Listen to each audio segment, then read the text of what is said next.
Bom dia a todos e a todas. Eu sou Olivia Torres, sou jornalista e é um prazer estar aqui mais uma vez no Palácio Pedro Ernesto para falar sobre mobilidade, para falar sobre transporte. Bom dia também para quem nos acompanha através do YouTube, do jornal O Globo, também pelas redes sociais e pelo canal da Rio TV Câmara. Esse encontro é uma realização da Editora Globo e do Sistema Globo de Rádio com o apoio da Câmara Municipal do Rio de Janeiro. Vamos então à primeira mesa que abre essa quinta-feira, uma quinta-feira nublada. Transporte inteligente, cidade melhor. O futuro já começou. Aqui ao meu lado, vou agradecer a presença dos convidados e anunciá-los também. Vereador Pedro Duarte, muito obrigada pela sua presença.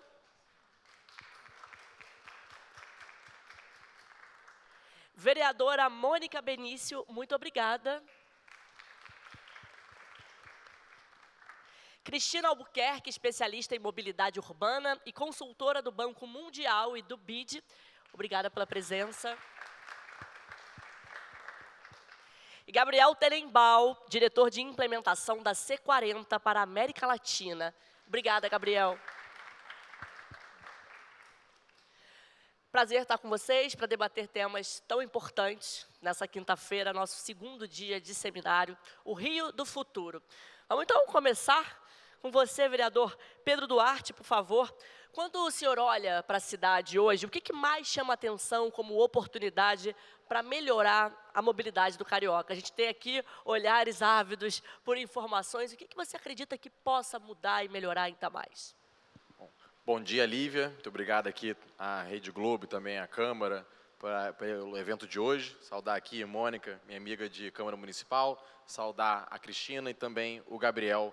É importante a gente poder ouvir os especialistas, os técnicos que tanto estudam com relação à mobilidade e, claro, também ouvir a população que no dia a dia faz o uso do nosso transporte público. E aí, por óbvio, quando a gente vai falar de mobilidade na nossa cidade, vamos ter dezenas, centenas de pontos a serem melhorados. Se a gente parar em qualquer estação aqui de metrô, de trem ou numa praça e perguntar para as pessoas, certamente teremos muitos pontos a serem melhorados e, claro, tem a capacidade do poder público do quanto o orçamento vai acompanhar. A gente adoraria ter 100 estações de metrô novas e 100 estações de trem novas até 2030, mas sabemos que, muito infelizmente, isso não é uma realidade hoje possível. Mas agora, do que é possível, eu vejo, olhar aquilo que sempre diz, né? O mato, quando está muito alto, é onde você deve mirar, porque a diferença vai ser muito grande ao cortar. E uma coisa que me frustra muito, enquanto cidade do Rio de Janeiro, é que, primeiro, o Rio de Janeiro ele é muito mais do que uma cidade. Ele é uma antiga capital do país e a maior referência de todo um estado do Rio de Janeiro, de toda uma região metropolitana. Então, o Rio é o maior polo gerador de empregos de todas as cidades no seu entorno. Niterói, São Gonçalo, Caxias, Nova Iguaçu, São João de Meriti. Às vezes é até difícil você entender onde termina o Rio de Janeiro e começa a nossa cidade vizinha. E em qualquer região metropolitana do mundo, e aí eu não estou falando aqui de Tóquio, Paris, Nova York, lá todos funcionam assim. Mas estou dizendo de Buenos Aires, na Argentina, Lima, no Peru, Medellín, na Colômbia. É uma região metropolitana organizada e o transporte público é visto como transporte público metropolitano. Então, não faz sentido eu ter um bilhete, um cartão que funciona em Caxias e não funciona no Rio, que funciona para o metrô e não funciona para o VLT, que funciona para o ônibus e não funciona para o trem, porque para a pessoa pouco importa qual é o modal que ela está utilizando, ela quer pagar o mínimo possível e chegar o mais rápido possível. E se ela precisar conectar o ônibus com o metrô, ou se a junção dela é um VLT mais um BRT, ela tem que escolher o que é mais barato possível e o mais rápido possível. E ela não quer saber se é o governo do estado ou se é a prefeitura que administra aquilo. E aí, mais uma vez, cidades como as nossas, latino-americanas, com desafios muito parecidos com os nossos, com capacidade das pessoas econômica e financeira muito parecidas com as nossas, ou às vezes até piores, como o caso de Lima, no geral a renda per capita, o dinheiro das pessoas é menos do que no Rio de Janeiro, e eles conseguem fazer isso. Com o mesmo cartão, você utiliza todos os modais de transporte, com uma tarifa única. E no Rio de Janeiro, a gente não consegue fazer isso. Então, o que eu diria que hoje seria o grande salto que o Rio faria, mais uma vez, adoraria falar aqui de 100 estações de metrô até 2030. Mas do que eu vejo que, claro, vai precisar de um investimento, mas traria uma diferença muito grande na vida das pessoas, nós temos um transporte visto como região metropolitana, com o mesmo bilhete, com a mesma tarifa, podendo usar todos os modais. E aí, só para trazer um exemplo final com relação a essa primeira opinião, a gente vai pegar a estação de metrô da Rocinha, você tem muitas pessoas logo acima da Rocinha. E é a estação, Mônica, menos utilizada de toda a nossa rede de metrô. Por quê? Porque ele é mais caro do que eu pegar um ônibus, juntar no cabritinho, depois pegar um VLT, porque o bilhete único municipal te permite usar, né, 3 pernas no sistema municipal, então eu consigo usar um ônibus, né, consigo usar a van, quando ela aceita, né, que é um outro problema, mas consigo usar a van, e consigo usar o VLT, então eu consigo rodar muito mais a cidade. E se eu usar o metrô, eu já vou começar pagando, né, muito mais, quase o dobro. Então, isso esvazia o transporte de metrô, que, mais uma vez, é mais seguro, é mais rápido, é menos poluente. Por quê? Porque não está integrado. Obrigada, vereador Pedro. De fato, para a população pouco importa o modal. Eles querem poder se locomover da melhor forma e pagando, claro, o que for, que couber no bolso. Passando agora a bola para a senhora vereadora Mônica Benício. Muita gente sente que o dia a dia, o deslocamento ainda é um desafio, né? Você sair de casa, às vezes ir para o trabalho, demora muito tempo. Que passos a senhora acredita que já fariam a diferença para esse deslocamento ser menos doloroso, de certa forma, para muitas pessoas da nossa população, da nossa sociedade? Bom dia, Lívia, bom dia a todas as pessoas presentes. Agradecer aqui a Câmara, também o Globo pelo convite. E também agradecer a oportunidade de estar numa mesa tão diversa de opinião, né? A técnica aqui, Gabriel, Cristina e Lívia Mediano, e Pedro Duarte, que é um colega aqui de Câmara, onde a gente está em posições opostas na política, mas sempre dialogando de maneira muito fraterna e muito responsável, da qual, por exemplo, eu já começo concordando com a análise do Pedro. É claro que trago aqui uma opinião de uma mulher socialista, mas que não é negacionista e, portanto, entende que o capitalismo está posto. Então, vamos dialogar a respeito disso.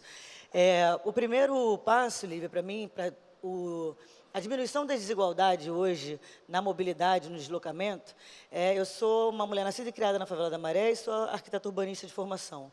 Eu entendo o deslocamento pela cidade, a mobilidade, como um direito à cidade.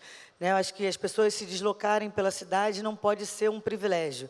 Quando a gente tem modais que não estão integrados e quando o preço da passagem disso dificulta que essas conexões possam ser feitas, a gente está criando uma cidade que está dizendo quem pode circular e quem não pode circular ou por onde pode circular.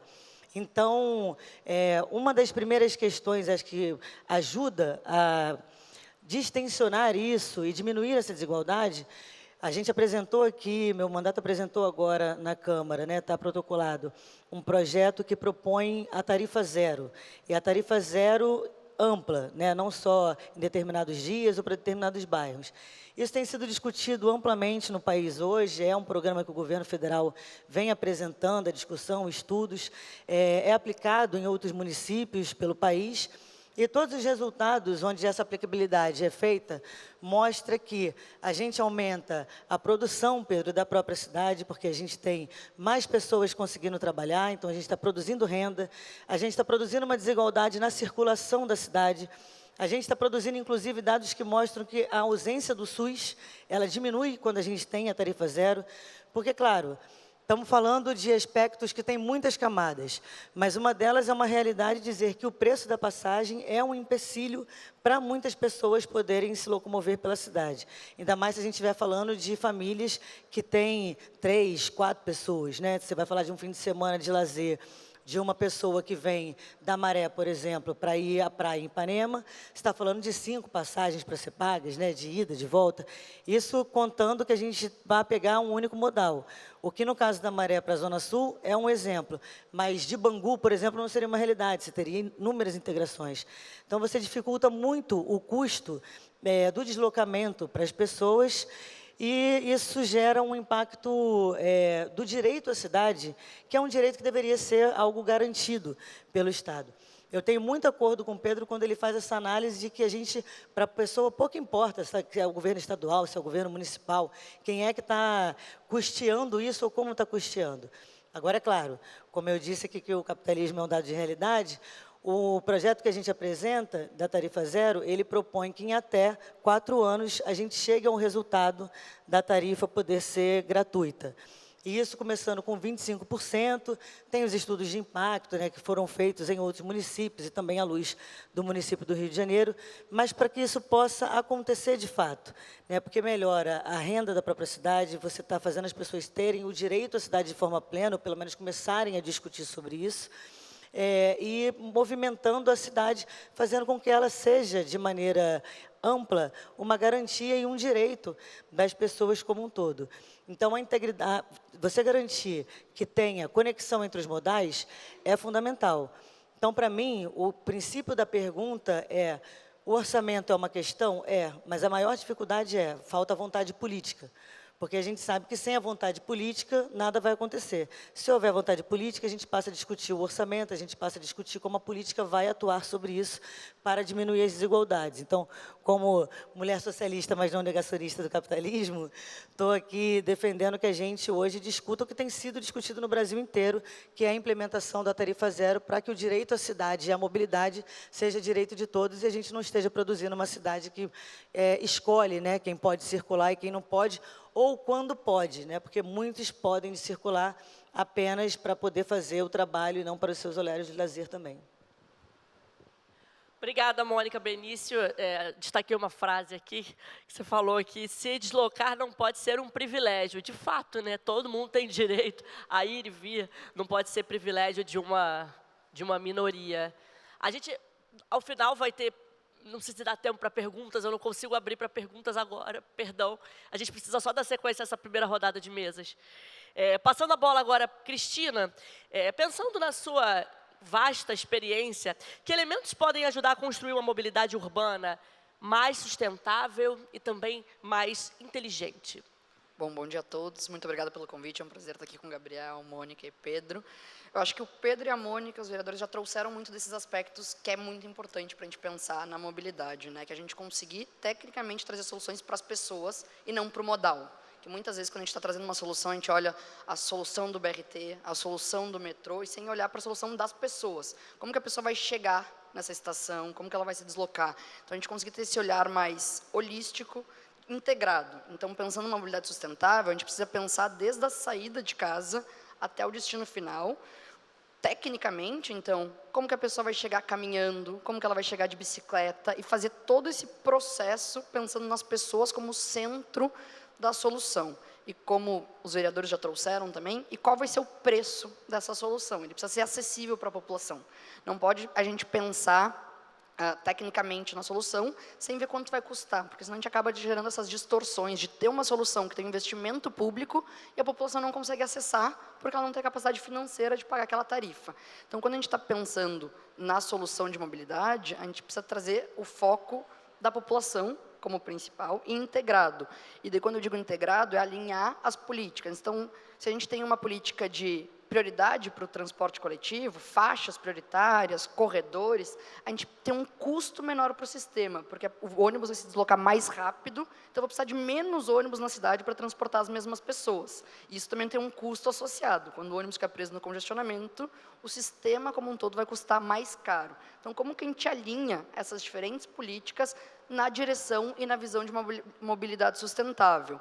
E quando eu quero dizer essas diferentes políticas, tem outras, não só do transporte público em si, mas restrição de estacionamento nas cidades. Porque se a gente incentiva que as pessoas utilizem o automóvel, incentiva no sentido que eu quero dizer, quanto é para parar nas ruas da nossa cidade?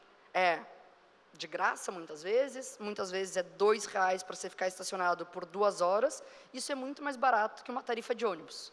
Então, você está criando um incentivo para quem tem o automóvel de ir naquela direção usando o automóvel e criando essas distorções. Então, acho que o ponto mais importante quando a gente pensa numa solução de mobilidade é o desafio de integrar todas essas pontas com uma visão de cidade. Então, o que a cidade quer? Ela quer uma mobilidade urbana sustentável, focada nas pessoas. Então, para isso, eu preciso alinhar a prioridade de circulação, eu preciso ter como as pessoas vão chegar nessa solução de mobilidade. Então, pensar nas calçadas, que muitas vezes acabam sendo negligenciadas.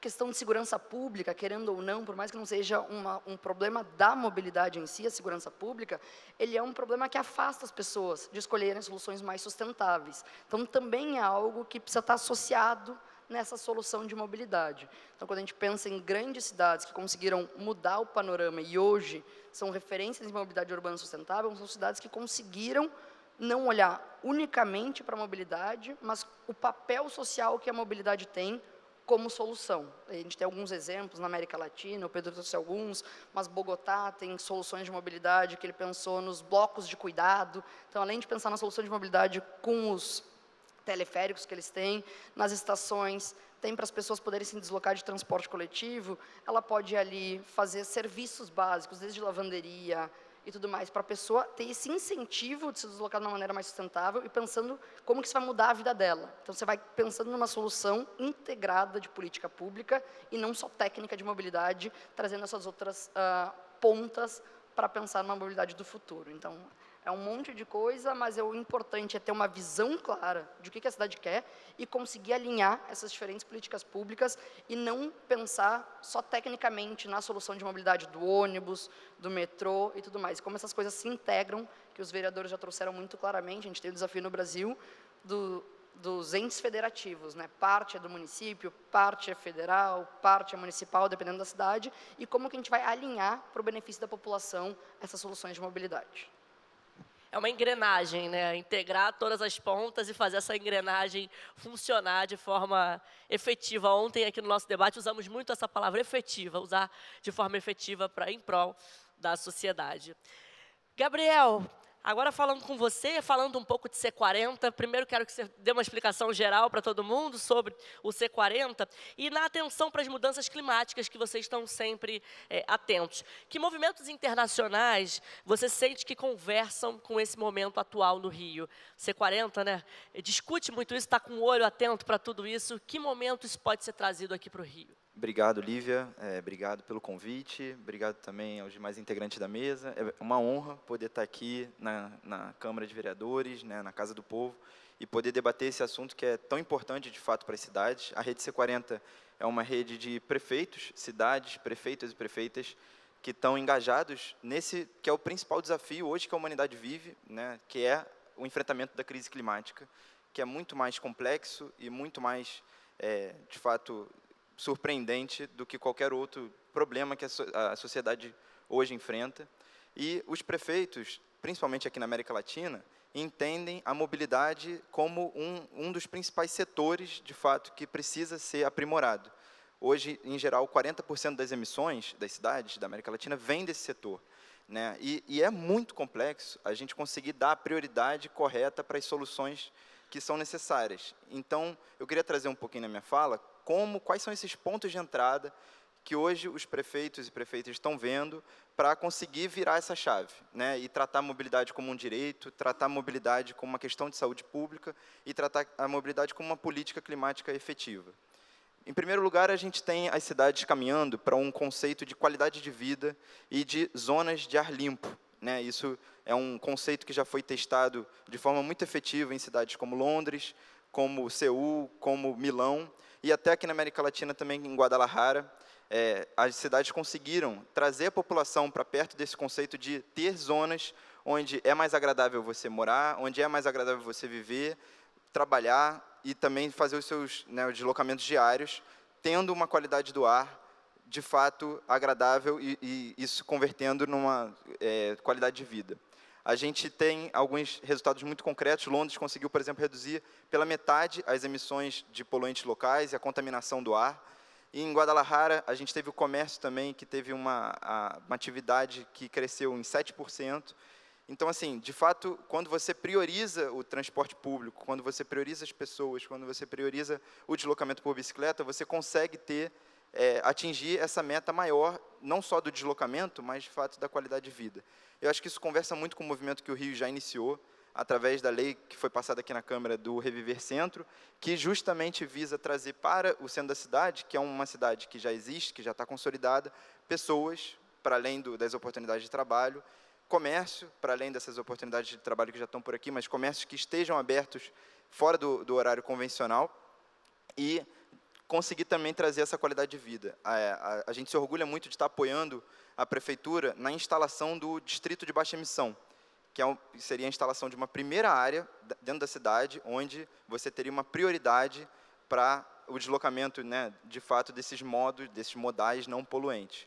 Então, a ideia aqui é, por exemplo, a gente começou a trabalhar na Avenida Chile, fez um festival junto com a Prefeitura do Rio, em que teve mais de 1000 pessoas participando, para pensar qual o futuro que a gente quer para essa, que hoje é uma avenida que a gente olha, é carro, ônibus, quase tem pouco pedestre, não tem nenhuma árvore. Como é que a gente consegue transformar essa avenida, que está ali no centro da cidade, numa avenida que, de fato, faça sentido para as pessoas viverem, para se deslocarem de uma forma agradável. Em segundo lugar, acho que o vereador Pedro Duarte já colocou de forma muito completa, a gente tem a questão do transporte público. O transporte público sempre foi e sempre continua sendo um ponto de entrada muito forte de trabalho dos prefeitos para trabalhar, para aprimorar a questão da mobilidade. A gente tem cidades, por exemplo, como a Cidade do México, que integrou os corredores de BRT com teleféricos, e teleféricos diferentes dos que a gente conhece aqui no Rio de Janeiro, que eles não sobem morros, no caso da Cidade do México, mas eles entram em comunidades planas, mas que, de fato, aumentam a acessibilidade das pessoas e conseguem fazer isso de uma forma, né, não poluente. Em Bogotá, já está evoluindo para corredores de BRT 100% com ônibus elétrico, 100%, inclusive com ônibus não só articulados, mas biarticulados também. Santiago do Chile também já conseguiu eletrificar né, melhorar essa qualidade do transporte em vários corredores da cidade também. O Rio de Janeiro já fez grandes passos, assim, já conseguiu revitalizar todo o sistema de BRT nos últimos anos, já conseguiu trabalhar agora para começar esse processo também no sistema de ônibus convencional, é um processo que vai demorar ainda alguns anos, e aí a eletrificação deve começar nesse processo, mas é, de fato, ali que a gente consegue trazer a população de volta para um transporte que foi muito estigmatizado, muito abandonado durante muito tempo. Hoje, é difícil você entrevistar alguém e a pessoa querer permanecer ou querer migrar do carro e da moto para o transporte público. São só com essas ações transformadoras nesses sistemas que isso, de fato, vai ser possível. E, por fim, acho que a questão que a vereadora Mônica trouxe, ela é também central, o direito de se mover, o direito de pertencer na cidade. E hoje a gente ainda tem a questão da tarifa, de fato, como um dos principais eixos norteadores, mas a gente também vem trabalhando com os prefeitos na questão de cidades de proximidade. As cidades de 15 minutos, como foi instalado em Paris, e outras cidades também que estão aprendendo desse conceito de você conseguir trazer oportunidades para outras áreas e não só concentrar tudo na região central da cidade. Que você consiga ter opções de lazer e de parques, como a prefeitura vem fazendo, parques, né, não só nas áreas nobres da cidade, mas em todas as áreas da cidade, e que você consiga também trazer vários segmentos da população para pensar como é que a gente faz para ter uma mobilidade mais inclusiva. A prefeitura tem um programa Caminho da Escola, que já trabalhou com mais de 24 mil alunos, em mais de 260 escolas aqui da cidade, para implementar projetos de segurança viária, né, de acesso seguro das crianças para as escolas. Bogotá fez um processo parecido também, de trabalhar com as crianças para justamente melhorar, a partir da base, a mobilidade. Lima vem trabalhando com o acesso para as universidades também através de ciclovias, e de fato, integrando esses vários segmentos da população que a gente vai conseguir ter uma mobilidade mais acessível e mais integrada, como a Cristina mencionou. De fato uma engrenagem, é complexo, mas eu acho que, enfim, tem alguns caminhos que são possíveis para a gente garantir essa prioridade política, né, e social, que eu acho que né, é tão importante para a gente conseguir implementar essas soluções na prática. Interessante você, no início da sua fala, citou as zonas mais agradáveis, né, a qualidade de vida. Quando você falou da Avenida Chile, já me veio, eu fechando o olho, já me veio aquele barulho, aquela poluição à cabeça. E muitas zonas aqui da cidade, infelizmente, ainda são assim. E que bom que iniciativas como essa de pensamento já caminhem para a gente pensar em lugares mais aprazíveis e mais agradáveis. Seguindo aqui a nossa sequência da mesa, volto para você, para o senhor vereador Pedro Duarte. Pensando no que já existe aqui no Rio de Janeiro, quais são as iniciativas que o senhor enxerga como mais prontas para ganhar escala e melhorar essa circulação? Bom, eu vou conectar até minha resposta de agora, agradecendo novamente pela pergunta com a primeira, né, que seria a gente criar uma autoridade metropolitana para poder consolidar, né, isso que eu falei da integração dos diferentes modais, e aí você ter numa mesma mesa Prefeitura do Rio de Janeiro, prefeitos da região metropolitana e também, claro, o governador do estado para poder coordenar isso tudo, porque veja só a incoerência, né? A gente falou aqui, por exemplo, de modais menos poluentes. Hoje a prefeitura, até numa discussão de valor de tarifa, né, ela tem um subsídio na tarifa municipal, então o sistema ônibus, VLT, ele possui subsídio da prefeitura para manter a tarifa. E a gente vai gastar aí na casa de bilhão com isso. Né? E enquanto poder público, quanto nós hoje subsidiamos o metrô? R$0. Então, curiosamente, nós estamos botando dinheiro, é claro, é a prefeitura, não é governo do estado, mas é trazendo isso de que pouco importa se é prefeitura ou governo do estado, reflexão de poder público. Faz sentido a gente colocar 1 bilhão de subsídio num transporte que funciona sob rodas, boa parte dele ainda no diesel, enquanto a gente tem um metrô que está no topo da sua tarifa sem nenhum tipo de subsídio? Né? Então, acho que o primeiro seria assim, esse dinheiro já está na mesa, ele já está sendo gasto, nós já temos o ônibus, já temos o metrô. Você deslocar esse subsídio ou equalizar ele entre esses modais já ajudaria muito. Então, eu diria que o primeiro, né, é isso. O segundo, a gente já tem um sistema enorme, assim, pelo menos por padrões brasileiros, de trem, que hoje está colapsando. Até nós fizemos um relatório com relação a isso, a gente tem um sistema que já chegou a transportar, né, mais de 600 mil pessoas, 700 mil pessoas por dia de trem, e que hoje mal transporta 300 mil pessoas, demorando muito mais do que demorava antigamente. Aí você vê quase tudo na vida das últimas décadas avançou por causa da tecnologia, por causa dos avanços, né, e o trem não. Hoje ele transporta menos gente e mais devagar do que ele transportava na década de 90. Imagina que hoje você demora mais para fazer Campo Grande centro de trem, do que você demorava na década de 90. Tem algo de errado, algo de muito errado, que foi o abandono de um sistema de transporte de alta capacidade. Então, mais uma vez, se a gente falar, né, o que seria prioridade hoje, na minha opinião, seria, por exemplo, investir na retomada no funcionamento do nosso trem. Que ele seja seguro, as pessoas tenham segurança nesse modal, que ele receba investimento, porque hoje o trem ele para por causa do roubo de cabo, por causa de tiroteio nas estações, temos estações controladas pelo poder paralelo, oficialmente entregues, né, que se você for questionar o poder público, for questionar a empresa lá administrando, ela fala, olha, essas 3 estações aqui, eu não administro nem o bilhete, estão pagando sei lá para quem, né, e com o muro quebrado e pessoas entrando. Então, imagina o nível de abandono que a gente chegou. Aí a gente vai discutir e investir num novo modal, tendo um modal gigante aqui do lado, implorando por atenção. Então, eu focaria, particularmente, quando a gente fala, né, hoje no curto prazo, em a gente retomar uma estrutura que a gente já tem, que a gente já construiu no passado por tecido capital e que, infelizmente, a gente acabou deixando de lado. Obrigada, vereador.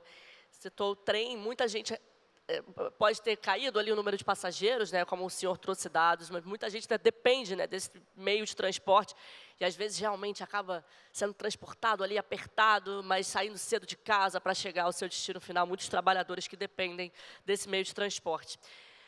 Voltando, Mônica Benício, quais caminhos podem ajudar a aproximar os modais e tornar tudo mais simples para quem usa o transporte todo dia? E a gente está falando um pouco dessa integração, né? Olha, Lívia, eu vou fazer aqui a minha explanação dialogando com o que foi posto. Primeiro porque, Gabriel e Cristina, assim, eu tenho acordo com as análises, mas o meu princípio básico é qual é o centro do debate que vai ser feito. O usuário, ele precisa ser o principal foco de qualquer planejamento. Foi o que a Cristina trouxe na fala dela. Porque enquanto a gente tiver o lucro, enquanto a gente tiver as empresas, a gente não vai estar falando de melhoria de qualidade de vida. É claro que sei que isso envolve toda uma complexidade de como essas engrenagens vão funcionar. Agora, o usuário, ele não pode ser visto como menos importante nessa configuração de como todo o resto vai se desdobrar.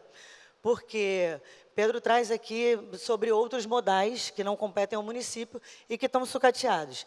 Mas a gente vê hoje, a passagem está cara, o ônibus está precarizado, porque está tudo quebrado, aí diminui o número de frotas. A gente viu isso acontecer no governo Crivella, que foi muito dramático, né, sair de 8 mil ônibus de circulação para menos de 3 mil. Vimos uma redução também agora no governo do Eduardo Paes, e por isso também vimos uma preferência hoje dos usuários aos transportes de aplicativo, de moto e de carro. E isso porque você vai ver o preço da passagem, vai ver o tempo de deslocamento que você vai enfrentar, considerando esse tempo que a Cristina traz, que seria o porta a porta, né? Então, tem o meu passeio, tem o meu deslocamento de bicicleta, e tem o que vai acontecer nesse tempo, né? Se está arborizado, se não está arborizado, se tem buraco, se não tem buraco.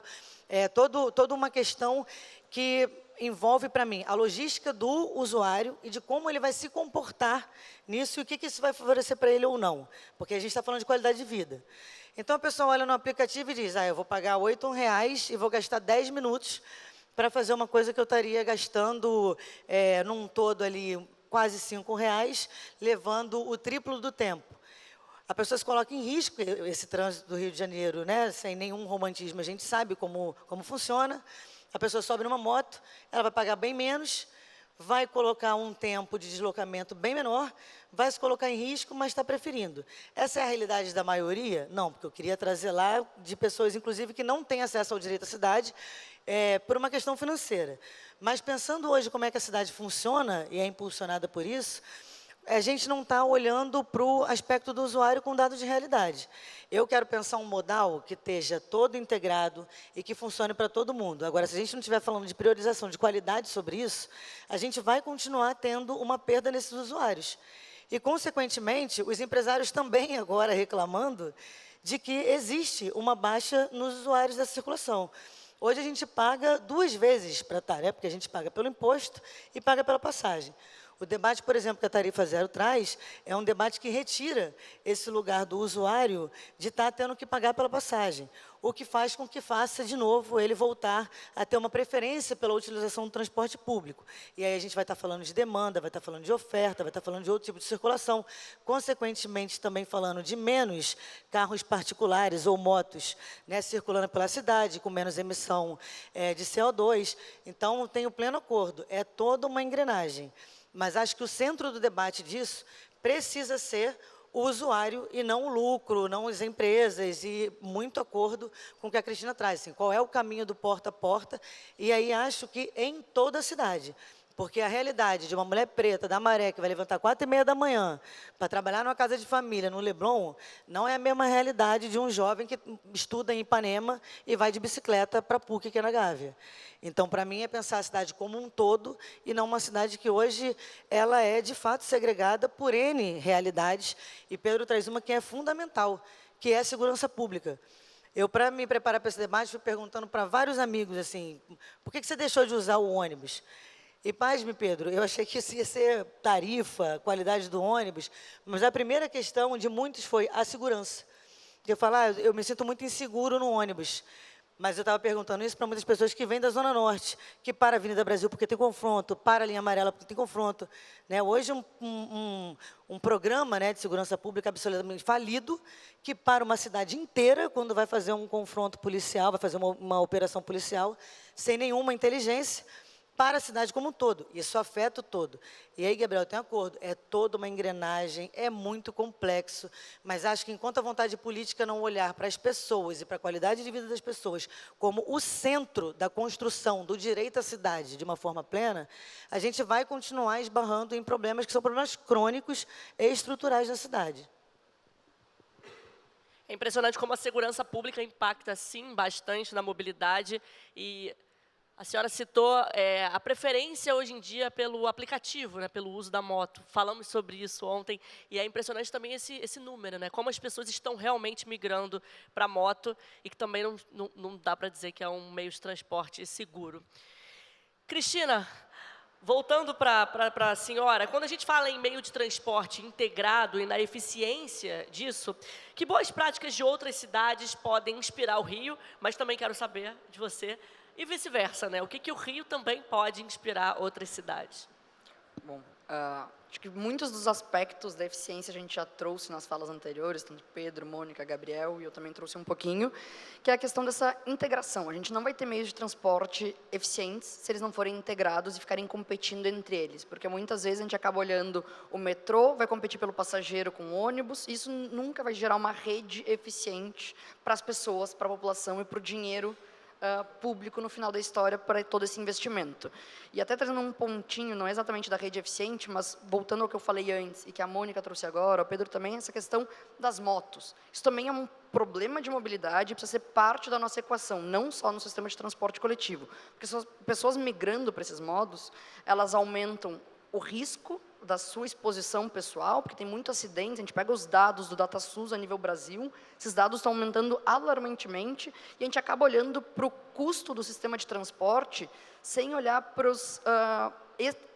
as externalidades da mobilidade. Deixa eu voltar um pouquinho para explicar. Então, todo esse custo de hospitais, de invalidez que a gente gera com os acidentes de moto, a gente não bota na conta quando a gente olha para o número financeiro que quanto custa o nosso sistema de transporte, e acaba não fazendo investimentos que vão diminuir os gastos públicos no longo prazo. A gente olha para o custo imediato. Hoje, eu não vou investir porque eu não tenho dinheiro no caixa do município e do Estado. Mas se eu olhar no longo prazo, o quanto está sendo investido em aumentar a rede necessária de hospitais nas nossas cidades, pelos custos e pela quantidade de acidentes que estão aumentando e tudo mais. Então, é importante a gente conseguir nessas engrenagens, como eu estava trazendo antes, não olhar só para a mobilidade, mas os impactos que a mobilidade gera nessas outras engrenagens e fazer esse casamento de recursos. Porque eu concordo com a Mônica, que a gente acaba olhando muito para o financeiro e não para a solução para as pessoas e para o benefício da população como um todo. Então, voltando para a sua pergunta, Lívia, desculpa que eu dei fugir um pouquinho aqui, sistemas eficientes. A gente tem alguns exemplos, como a gente já trouxe, de cidades da América Latina, mas acho que o Pedro trouxe alguns pontos importantes aqui dessa integração. Acho que hoje uma cidade no Brasil que está funcionando bem com um sistema metropolitano, e que não é tão conhecida, é Goiânia, que conseguiu fazer uma lei estadual com participação das 3 principais cidades, são 18 ou 19 cidades que fazem parte da região metropolitana de todo, então é uma tarifa, eles têm tarifas sociais finais de semana, com participação dos 3 principais municípios e do governo do estado, conseguiu fazer isso através de legislação e conseguiu implementar nos últimos 4 anos. Acho que tem muita troca entre as cidades, esses principais desafios nas principais cidades brasileiras que podem ser feitas. Outras cidades no Brasil que estão passando, acho que o Gabriel trouxe um pouquinho, eu não falei, por essa melhoria da qualidade de serviço do sistema de ônibus. E eu acho que a tecnologia do elétrico é algo que a gente está vendo que está acontecendo em todas as cidades, a nível internacional, pela diminuição de emissões, mas também pela melhoria da qualidade do serviço. Em cidades como o Chile, que já vai ter até o final do ano mais de 60% da frota, 4.500 ônibus em operação em Santiago, eles atraíram passageiros de volta para o sistema, porque o ônibus não tem a vibração, as pessoas estão vendo a qualidade, diminui o ruído, que é uma coisa que a gente não dá tanta importância na qualidade da viagem, inclusive nas garagens. O Chile está mostrando estudos que nas regiões da cidade, que tinham garagens, que agora são 100% elétricas, diminuiu mais em 42% o ruído daqueles bairros, que gera uma valorização imobiliária, que normalmente ao redor de garagens são áreas deterioradas da cidade. Então, conseguir conectar essas soluções para isso. Mas, só trazendo o Rio, acho que você perguntou o que o Rio inspira, eu acho que o que o Rio tem feito nos últimos anos com a retomada do BRT, a gente viu no vídeo no início, que está atingindo recorde de passageiros, e a qualidade que o BRT tem oferecido para a população, que está percebendo esse investimento, é algo que pode inspirar o restante da rede do Rio, mas também inspirar outras cidades em como conseguir retomar e dar qualidade com investimento público, pensando na população que precisa se deslocar longas distâncias com qualidade, com ônibus novos, com estações, tudo mais, como um bom exemplo também para outras cidades. Vou pegar carona na sua resposta e passar a bola para o Gabriel. A Cristina citou ali a eletrificação, né? Então, falando em descarbonização do transporte urbano, Gabriel, o aumento da frota elétrica, ela pode trazer que tipo de melhorias para a cidade? Podemos considerar que essa realidade não está tão distante assim? Obrigado. Eu acho que a eletrificação é talvez uma das políticas mais transformadoras que uma cidade pode implementar para a população, né? E aí, retomando um pouco da fala da Cristina e trazendo o que a Mônica também colocou, assim, teve um aumento muito expressivo na América Latina das frotas de ônibus elétricos. A gente saiu de 4 em 2017 para mais de 6.000 agora em 2025. São 73 cidades na América Latina inteira. No Brasil, já tem mais de 20 cidades e a gente já chegou em 1.000 ônibus, né? Então, assim, é uma realidade. E o que a gente percebe é que, realmente, quando você pergunta para o passageiro, para o usuário, o que ele está achando, assim, sempre o ônibus elétrico é a preferência, pela questão do ruído, pela questão da poluição, pela questão de fato ser um ônibus novo também, que está ali em serviço. Então, eu acho que ele vai direto ao encontro dessa pergunta, assim, o que o usuário merece para ter uma mobilidade de mais qualidade. No Rio de Janeiro, a C40 tem uma estimativa de que 7.000 pessoas têm mortes prematuras por conta da poluição por material particulado de 2,5 microgramas. Assim, a eletrificação de 20% da frota, que é uma previsão, uma meta da cidade, até 2030, já conseguiria reduzir isso em 50 mortes prematuras por ano, né? Então, assim, é uma questão de saúde pública que tem um impacto direto na população. Em termos econômicos, a gente realmente está, de fato, inserido no capitalismo, sempre surge a dúvida, pô, mas é um veículo que custa 3 vezes mais do que o veículo a diesel. E eu acho que tem exemplos muito claros, né, São Paulo, Santiago, de modelos econômicos, modelos de negócio, em que a prefeitura consegue tomar as rédeas da situação e consegue transformar essa equação numa equação viável. Né? O prefeito de São Paulo, acho que ele é o melhor advogado que tem para fazer essa conta. Nos eventos que ele faz, ele sempre costuma trazer assim, como a economia em combustível consegue fazer com que o ônibus elétrico seja mais viável do que o ônibus a diesel em 10 anos, que é o tempo de vida útil do veículo. Então, assim, é uma questão econômica que já está superada também, e eu acho que agora o Rio de Janeiro tem tudo para caminhar nessa direção. E, por fim, é uma oportunidade gigante de geração de emprego, de geração de renda, para uma transição verde, né? Que a gente consiga ter empregos dessa nova economia que ela é necessária. A gente participou, por exemplo, em Bogotá, a C40 apoiou a cidade com um operador público lá, que é similar à Mob Rio, no treinamento do efetivo de motoristas, que 50% dos motoristas desse operador são mulheres. Né? Então, teve toda uma questão de inclusão de gênero que foi feita na cidade de Bogotá e que a gente agora está ajudando também a replicar em outras cidades que fazem parte da rede de Salvador, por exemplo, também. A gente já vai começar os testes, a cidade do Rio de Janeiro vai começar os testes de ônibus elétricos agora, e a C40 vai ajudar também a avaliar esses resultados. E a gente espera que, de fato, seja uma oportunidade de geração de empregos também para a cidade. A gente sabe que não vai parar pelo transporte público, as cidades que já estão evoluindo também para olhar para outros setores. O Rio de Janeiro conseguiu implementar 2 eletropostos públicos, os primeiros do país, que fazem justamente a recarga de veículos de passeio e de veículos de carga também, que está aumentando muito com o comércio eletrônico, né, e principalmente depois da pandemia. E a gente tem uma meta, a prefeitura tem uma meta e a gente está apoiando, o C40 está apoiando a implementação de até 15 eletropostos públicos na cidade, justamente para viabilizar, você não ter essa insegurança que você tem hoje saindo com o seu carro elétrico, ou com sua van elétrica, seu caminhão elétrico, de se você vai poder carregar ao longo do seu percurso. Então, é uma política transformadora, né, do ponto de vista social, de saúde pública, e é viável economicamente. A gente entende que as cidades já estão prontas e enfim, o Rio de Janeiro está na cara do gol agora para marcar esse ponto.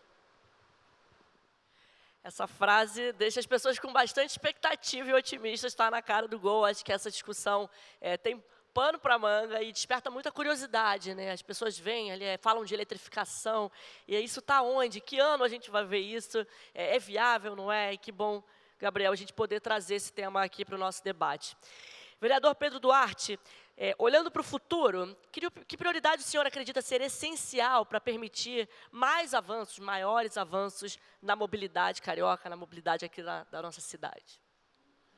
Acredito que até os pontos de transporte, tratamos os 4 aqui, né, bastante do que veio hoje como prioritário. Então, vou trazer uma outra pauta que, na minha opinião, é fundamental, às vezes parece não diretamente relacionada, e envolve até aqui, cumprimentar o secretário de Urbanismo aqui presente, o Guerrante, que é a gente conectar mais os assuntos de mobilidade e habitação.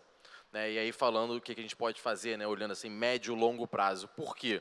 A gente acaba discutindo muito transporte, porque, óbvio, as pessoas querem se deslocar em função de trabalho, em função de lazer, conexões familiares, o fato é que elas querem se deslocar, e muitas das vezes esse deslocamento ele é difícil, e aí ele fica distante, longo, custoso, trabalhoso, porque a pessoa mora distante do seu emprego, mora distante das áreas de lazer que ela tem acesso. E aí, por isso, tem que refletir.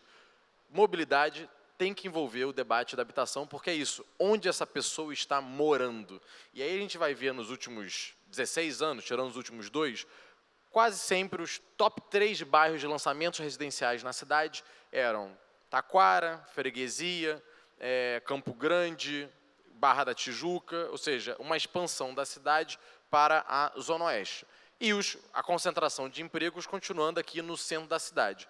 Em realidade, uma demanda enorme pelo BRT, por exemplo, Transoeste, para que as pessoas pudessem se deslocar de Campo Grande para Barra da Tijuca e da Barra da Tijuca ainda, às vezes, vir para a Zona Sul e depois para o centro. Agora, pela primeira vez em muito tempo, tivemos o Porto Maravilha sendo o bairro com mais lançamentos residenciais da cidade, e aí, caso essa pessoa tenha um emprego na região central, e ela se mude, por exemplo, de Campo Grande para o Porto Maravilha, ou da Baixada Fluminense para o Porto Maravilha, ela pode estar saindo de um deslocamento de 1 hora, 1h15, 1h30, para um deslocamento de 15 minutos, com os mesmos modais já existentes. O ponto é, a gente precisou mudar o modal, a gente mudou, ou deu a opção dessa pessoa mudar de local onde ela mora. E aí, então, aqui de forma resumida, o que eu diria, a gente aproximar mais desse debate de Secretaria de Habitação, Secretaria de Mobilidade, aqui a nível Câmara Municipal, quando a gente vai discutir a legislação urbana, ok, eu vou incentivar a construção nesse bairro, mas essa pessoa que vai se mudar para cá, qual é o transporte que ela vai utilizar? Em quanto tempo ela vai chegar aonde ela provavelmente trabalha, ou ela tem mais chance de trabalhar? Se não faz sentido, e aí tem até um debate que a gente está aqui para votar ainda na semana que vem, que é uma revisão da legislação de Minha Casa Minha Vida, e nós tivemos muitos Minha Casa Minha Vidas na zona oeste da cidade. E o prefeito faz hoje essa autocrítica, de que teve um incentivo muito grande desses Minha Casa Minha Vida, em Bangu, Realengo, Paciência, Campo Grande, que é uma política habitacional importante, só que ela foi muito direcionada para, hoje, o ponto que é mais distante da concentração de empregos na cidade. Com falta de infraestrutura urbana, pouca creche, pouca escola, pouco posto de saúde, pouca área de lazer, pouca área verde. Então, se nós estamos incentivando com dinheiro público, não pague ISS, não pague TBI, tem vários outros incentivos, vamos incentivar onde faz mais sentido do ponto de vista de transporte, de moradia, conectando, mais uma vez, política habitacional e mobilidade. Óbvio, isso demanda uma coordenação maior do ponto de vista de poder público, mas acredito que nós, de poder público, estamos aqui exatamente para fazer o que é melhor para as pessoas e não porque vai ser mais fácil para o nosso dia a dia de trabalho.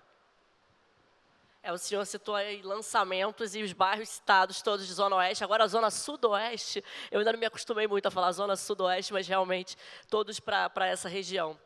Vereadora Mônica Benício, a senhora já falou bastante de inclusão e, claro, mobilidade tem tudo a ver ali com qualidade de vida e inclusão.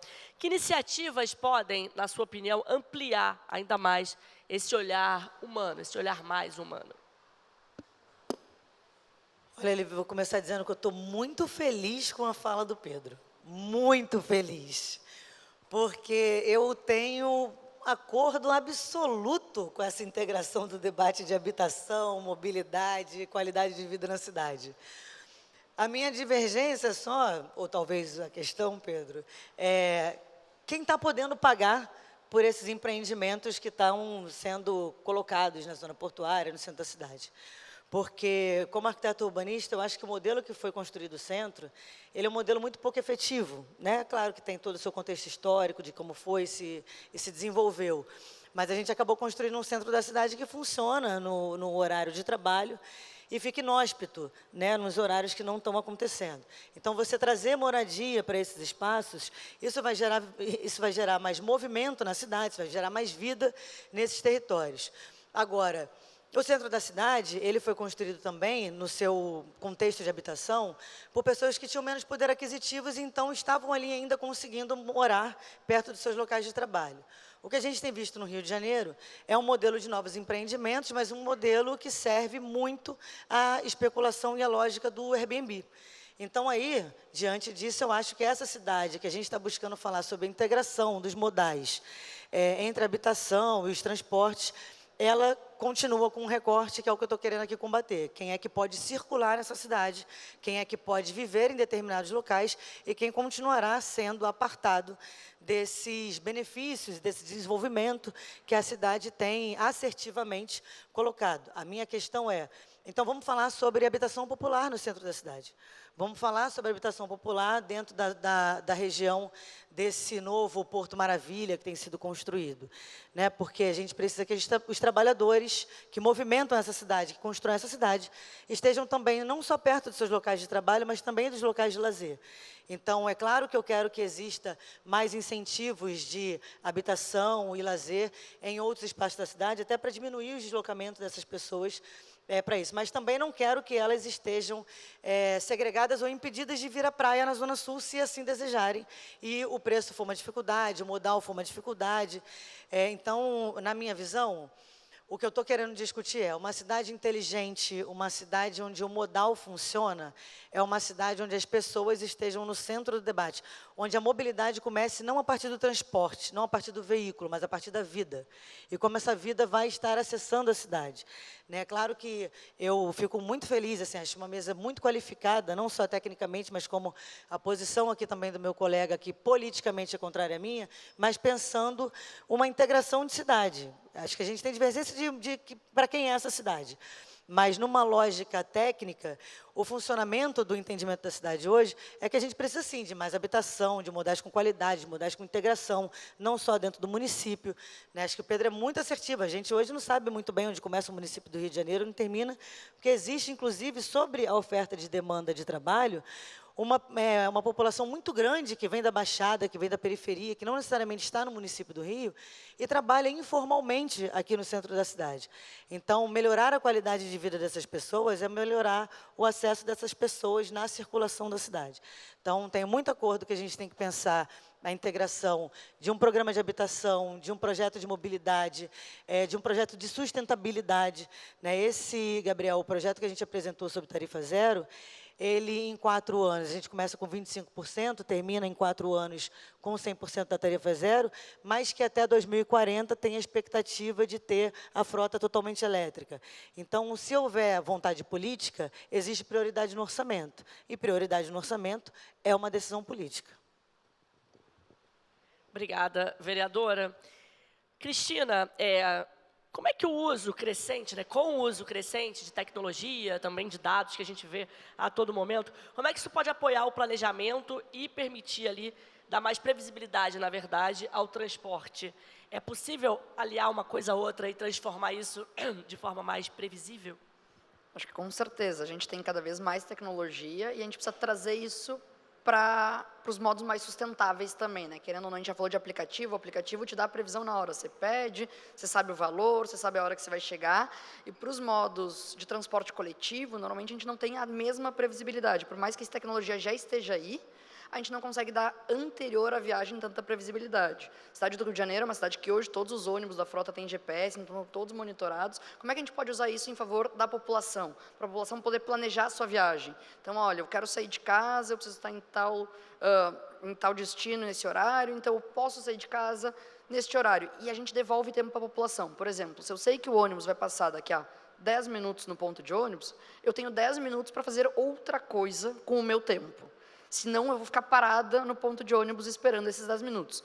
Por mais que 10 minutos não seja muito tempo, é um tempo que a gente acaba não usufruindo e acaba, de novo, afetando a qualidade de vida. Eu estou usando 10 minutos, mas às vezes é 20, às vezes é menos tempo. Mas como que a gente pode usar a tecnologia para informar a população antes da viagem, para ela se planejar? E essa informação não é só dar a informação, mas tem que ser uma informação confiável, senão as pessoas não vão usar essa informação de maneira efetiva. Então, não só do ônibus, o metrô é a mesma coisa. Antes de chegar no metrô, porque eu chego na estação de metrô, eu sei em quanto tempo vai passar, mas eu já estou ali dentro. Se eu soubesse que ia demorar 15 minutos, eu poderia ter feito outra coisa com esses meus 15 minutos, ao invés de ficar parado numa estação de metrô, esperando o próximo trem chegar, para chegar no meu destino. Então, a informação está aí. A gente precisa conseguir conectar a informação da tecnologia disponível com a população, para a população usar essa informação de maneira a seu favor, para melhorar a qualidade de vida, ter tempo de retorno, para a pessoa escolher o que ela quer fazer com o seu tempo e não ficar esperando no sistema. E não só para o sistema de transporte coletivo, mas também bicicleta. Então, como a gente vai integrar essas conexões? Ou, eu vou andar de ônibus e daí depois vou pegar o metrô, então vai demorar tanto tempo. Então, como que a gente usa para integrar e fazer um melhor planejamento? Por exemplo, aqui, Carros do Rio de Janeiro, vai chegar uma barca. Como que eu posso planejar a integração das pessoas com isso? Usar a informação e a tecnologia para melhorar para a população a qualidade de serviço no planejamento e devolver tempo para a população. Perfeito, a informação ela existe, só precisa estar disponível e acessível para todo mundo. De fato, para quem vai pegar um ônibus, por exemplo, o próprio metrô, né? Não adianta chegar lá na estação, porque você não volta, eu esqueci em casa alguma coisa. Você já pode antes consultar. Gabriel, se você tivesse que escolher um ponto capaz de fazer aquela virada no caminho para um Rio mais inteligente, qual seria ela? Bom, acho que eu vou seguir o relator com as emendas que foram feitas.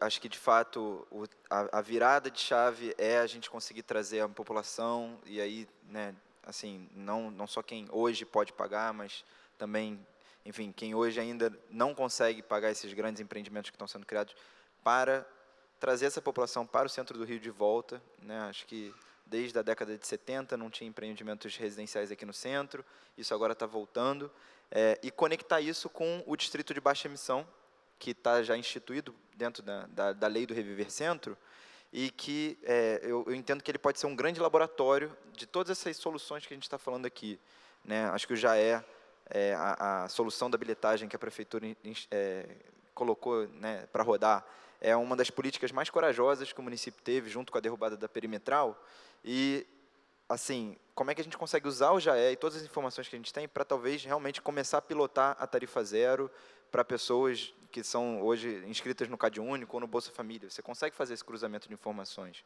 né? Como é que você consegue, talvez, instalar pontos de ônibus inteligentes no centro da cidade, para, de fato, começar a ter essa previsibilidade da chegada. Assim, acho que é ali que a gente precisa começar a usar essa área aqui, na verdade, do centro do Rio, como esse laboratório de inovação, para a gente conseguir trazer essa população de volta e mostrar que essa mobilidade mais sustentável ela é possível. A gente falou de estacionamento também, acho que a Câmara recentemente passou, né, uma lei que permite digitalizar o estacionamento, eu acho que é uma das políticas mais defasadas do município também. Então, é uma super oportunidade. Por onde começar? Onde a cidade já existe, onde ela já está consolidada, que é aqui onde a gente está, na verdade. Obrigado. Eu que agradeço, Gabriel, Cristina, Mônica, Pedro. Foram debates de altíssimo nível, com todas as visões possíveis, e tenho certeza que a gente poderia ficar aqui mais bastante tempo debatendo. E eu acho que o mais interessante foi perceber que existe um futuro, existe um caminho a ser trilhado, mas que esse caminho também não está lá tão distante, é um caminho possível de a gente chegar lá. Agradeço muito a participação de vocês, pelo tempo de vocês de estarem aqui nessa quinta-feira de manhã com a gente. Vamos lá, então. Seguimos para a nossa segunda mesa desse segundo dia de debates. E agora o tema é: do acesso à autonomia, o transporte que faz diferença na vida real. Vou me reapresentar, caso alguém tenha chegado depois. Eu sou Lívia Torres, jornalista, e vou mediar esse segundo painel de hoje. Agradeço já a presença de cada um de vocês e vou apresentá-los, já que estão aqui ao meu lado. E aqui bem ao meu lado, o vereador Rogério Amorim. Muito obrigada pela sua participação.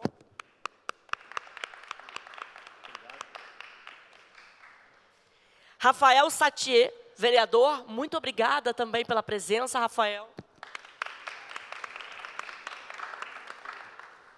Miguel Lago, diretor executivo do Instituto de Estudos para Políticas de Saúde. Obrigada. E Gustavo Guerrante, secretário municipal de Desenvolvimento Urbano. Obrigada, secretário. Começando, então, começo pelo senhor vereador Rogério. Quando a gente fala em dar mais autonomia às pessoas no deslocamento, do que a gente está falando exatamente? Como é que o legislativo pode ajudar nesse processo? Primeiro, bom dia a todos. Muito obrigado. Uma honra poder estar aqui conversando com vocês. Cumprimentar todos os colegas aqui da bancada. Uma honra estar com os senhores. Quando falo em autonomia, eu acho que o principal ponto que o carioca entende disso é ele não precisar sair de casa 3 horas antes do seu trabalho para poder chegar até o seu local e, na hora de retornar, não perder mais 3 horas no trânsito. Eu acho que esse é o grande ponto, a autonomia vem daí. É poder dar conforto e deslocamento digno à nossa população para que ela não fique mais perdendo aproximadamente 1/4 do seu dia em transporte, chegar já do trabalho estressado, suado, já para enfrentar a labuta do dia a dia, já estressado do próprio transporte e perder boa parte do seu convívio familiar com o retorno do trabalho. É poder entrar num transporte em que ele dignamente, as mulheres possam entrar sem ser assediadas, isso é fundamental. As pessoas terem um mínimo de conforto dentro daquele transporte. Acho que esse é o grande ponto. O que nós vemos hoje muito na cidade do Rio e na região metropolitana é muitas vezes aquela pessoa só tendo uma única opção para ir e voltar do trabalho. E qualquer coisa que ocorra na cidade, a cidade vira um grande caos, um grande nó, um jogo no Maracanã, por exemplo, faz com que as pessoas não consigam chegar em casa e não tem uma outra opção. Um transporte de superfície, um metrô. E a Câmara tem papel fundamental nisso. Afinal de contas, a Câmara, eu acho que é o grande órgão fiscalizador. E eu acho que muitas vezes nós, vereadores, perdemos os 2 principais papéis nossos nessa casa. Que é, primeiro, a fiscalização justa do Executivo e a outra que é o manejo do orçamento. O orçamento que a Prefeitura manda para casa tem que ser aprovado aqui. Então, se a Prefeitura está investindo 1.000, 2.000 ou 3.000 no transporte e está investindo 10, 15, 20 mil com propaganda, parte disso, a culpa é dessa Casa Legislativa, que não exerce a sua função de controlar o orçamento e colocar naquilo em que a população acha de fato prioridade para ela. Saúde, educação, transporte, mobilidade, eu acho que é mais ou menos por aí. Obrigada, vereadora. Acho que o que a população quer cada vez mais é, de fato, ter essa autonomia. Vereador Rafael, sobre a pauta da mobilidade inclusiva, que iniciativas já foram adotadas em outras partes do mundo e que se tornaram referência? Se o senhor puder trazer esses dados para a gente. E quais as melhores práticas de localidades que estão no front ali da mobilidade inclusiva e que podem trazer avanços para o Rio? De que forma essa mobilidade inclusiva ela pode ser, de fato, viável para todo mundo, para toda a população? Bom, primeiro quero agradecer pelo convite e parabenizar a iniciativa da Câmara Municipal, do Globo e toda a Colab que está organizando e promovendo esse debate tão importante, tão sensível para a sociedade, para a cidade do Rio de Janeiro. Acho que o problema de mobilidade e essa questão da acessibilidade, isso não é uma situação que se restringe ao Rio de Janeiro. É óbvio que eu poderia apontar alguns problemas que acontecem na nossa cidade, mas eu acho que por sermos uma cidade, evidentemente uma metrópole, inclusive a última capital aqui da República, a gente tem hoje uma situação que é uma situação semelhante às grandes cidades do mundo, como Nova York, como Londres, como Paris, como Tóquio e tudo mais. Mas algumas outras cidades apresentaram algumas soluções extremamente importantes no que diz respeito à mobilidade e à acessibilidade. Recentemente eu estive em Londres, e uma coisa que me chamou muita atenção a respeito da acessibilidade foi os transportes que estavam com acessibilidade, explicando e com uma atualização ao vivo no aplicativo do transporte. Acho que isso é interessante. Eu vou pegar um ônibus, por exemplo, eu sei que aquele ônibus tem acessibilidade, quais as estações específicas que vão prestar um serviço de acessibilidade 100%? Isso para quem faz uso da cadeira, ou para quem tem dificuldade auditiva ou visual, inclusive, né? Eu acho que é importantíssimo os aplicativos, a inserção da tecnologia em determinados pontos específicos para promover essa questão de acessibilidade. Uma coisa que é comum no Rio de Janeiro, e eu tive a experiência de também ver internacionalmente, em outras cidades, é a questão da acessibilidade no que diz respeito à solicitação do veículo. É óbvio, quando se trata de transporte público, a gente tem uma dificuldade muito grande hoje em determinados pontos de ônibus. Rio de Janeiro é uma cidade muito grande, você vai ver e vai ter alguns pontos da cidade do Rio de Janeiro que você vai ter essa fácil solicitação, por exemplo, para quem é cadeirante, em outros pontos não, sobretudo os pontos de vulnerabilidade social. Quando a gente fala da Zona Norte profunda, como bairros de Turiaçu, Madureira,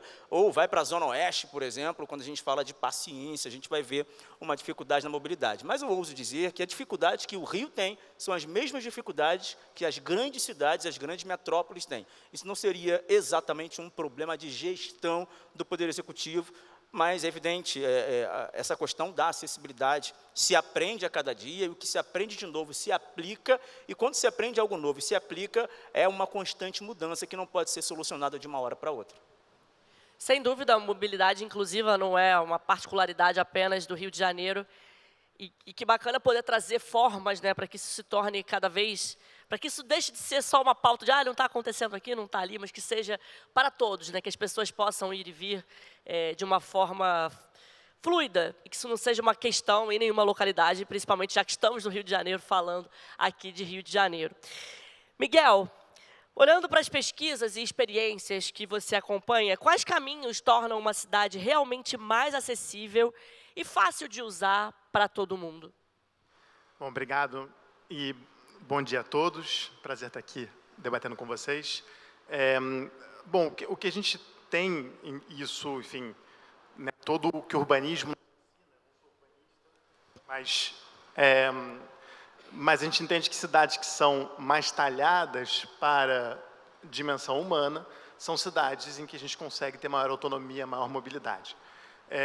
E o que a gente vê na nossa cidade, em que pese grandes esforços para tornar a nossa cidade, digamos assim, com uma maior mobilidade e com uma dimensão humana um pouco mais respeitada, a gente vê também uma tendência grande a um certo tipo de urbanismo que sobrecarrega muitos modais de transporte da cidade, que, como se diz, horizontaliza a cidade, né? Então, nós tivemos as Olimpíadas no Rio de Janeiro, que teria sido uma grande oportunidade para a gente verticalizar a cidade, e a gente acabou estimulando ainda mais a horizontalização, né? Então, acho que tem um elemento importante de sempre, no painel anterior se falou muito de urbanismo e de transporte, e para a gente pensar em transporte, inclusive poder pensar em modalidades de transporte e de tarifa zero, que é um debate muito importante que está acontecendo.